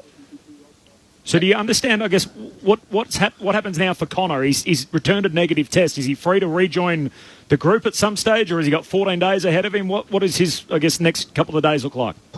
Yeah, I'm not too sure, actually. I think he might need to return 2 negative tests, and I think he just couldn't get the one back in time to play tonight. So I'm not sure if he's stuck in quarantine for 14 days, but, I'm not too sure. I haven't found out yet. Are you happy that Connor hasn't got any mates at the footy club to go to the rugby with him? Otherwise, no, he's very popular, but I think he went with all his Irish mates, so good on him. And we missed him because he's been training pretty well, so we wanted to see what he could do tonight, but unfortunately he missed. James, last one before you inherited his number. I'd imagine he's been a really strong mentor for you. What your personal reaction to the news that Sam will be taking over as head coach in 18 months' time? It's an unusual one. Obviously, Clarko's been a great servant of the footy club and the game as well. He's going to go down as one of the great coaches of the game, and super humbled to be a part of him for the last 3 years. But, yeah, Sam's been great since he's come over from West Coast, and he's a well-sought-after man, and I'm just happy he's staying. So it's very excited around the group, and, we can't wait to see how it goes. James, well done tonight. Appreciate your time. Perfect. Thanks, guys. Cheers. 29 disposals, 10 contested, 5 inside 50s, 8 score involvements for James Warple. Yeah, he was really good. Game ends in a draw, 79 points each of 2. The votes in the ABC Football of the Year, I might just try and clear these if we can. We try and get some reaction from Melbourne as well. So, Berkey, who have you got? Cool. I'm going Luke Bruce with 1. Got the game drawing sealer, if you can call it that. 3 goals, but he was probably one of the more lively forwards. I know Fritsch kicked 3 up the other end, but Bruce probably had more around the ground. I'm giving Oliver 2 and Mitchell 3. So apologies to Viney and Petrarca and Warple. I like it. 3 for Tom Mitchell, 2 for Clayton Oliver, 1 for Luke Bruce. The Dane footy, a draw here, 79 points each of 2, Melbourne and Hawthorn. Jamari Ugle-Hagan kicking 3 as the Dogs beat the Gold Coast by 11. And Port Adelaide by 13 points over St Kilda. Both teams flying out of Melbourne tonight. The Saints off to Perth for a week of quarantine before playing the Eagles. Port Adelaide back home with their own quarantine measures. They need to return a negative test before rejoining the community. COVID has hit the AFL big time today, so there are 8 teams that have been impacted by the latest COVID outbreak in Victoria. The 8 teams have either had players or officials that have visited a COVID exposure site, so as a result they've either got teams, players or officials as Tier 1 or Tier 2 contacts, so either test until negative or do the full 14 days, so various implications across the competition. A draw here at the G tonight, one of our favourites, All-Australian ruckman in Max Gawn's good enough to join us from down in the Melbourne rooms. Max, how do you sum all that up? Yeah, that was a pretty grim feeling, I must say. Shared a word with Sammy Frost there at the end, and we both agreed that we can tick that off the bucket list for the most weirdest moment we've had in our careers, I think. Credit to Hawthorn, obviously. They were peppering us late, and I think we sort of stuffed it up. We had sort of 3 or 4 minutes there where we were controlling the play, and we missed our set shots, and we also may have turned the ball over in critical areas, and Bruce was good enough to get down the other end and score a goal. Do you ever get used to it, running out and there's not a soul in the stands? No. It's different in different grounds. The marble ground that we played at against Western Bulldogs earlier in the year with no crowd was a much different feel. The MCG, it's just such a bigger stadium, and it's so much more noticeable when there's no one there. Max, Nathan Burke here, mate. Well, I don't know whether to say good luck or well done or not well done tonight, but it must be hard coming up against teams like Hawthorn, who they're not vying for finals. All they want to do is take the scalp of the top team, and it's a different sort of thing for you guys to actually handle that and understand that teams are going to get up each week just to knock off that top team. Is that something that you guys talk about, think about, prepare for, or is it just more a case of, we need to do what we need to do to win the game? It's a good question, Berkey. We are struggling against those teams that are below us on the ladder. In fairness, that is a lot of teams, but in that bottom half, of the 8, and around sort of 10th to 12th, we're certainly struggling. And Hawks, we have noticed that, especially the GWS, Collingwood, and Hawks and Adelaide, they're the 4. They tend to take something away from us. They do a lot of sort of study going into the game, and they play a brand of football that hopefully will stop our strengths, and we can't cope with that sometimes. I think Hawthorn really structured themselves behind the ball really well, and their mids worked hard and ran hard, and Jaeger and Mitchell and Warple were certainly 3 of their best players today. Max, it's Maisie upstairs. I wanted to ask, in terms of the coach himself, what was the reaction like after the game? On a scale of 1 to 10, how angry was he?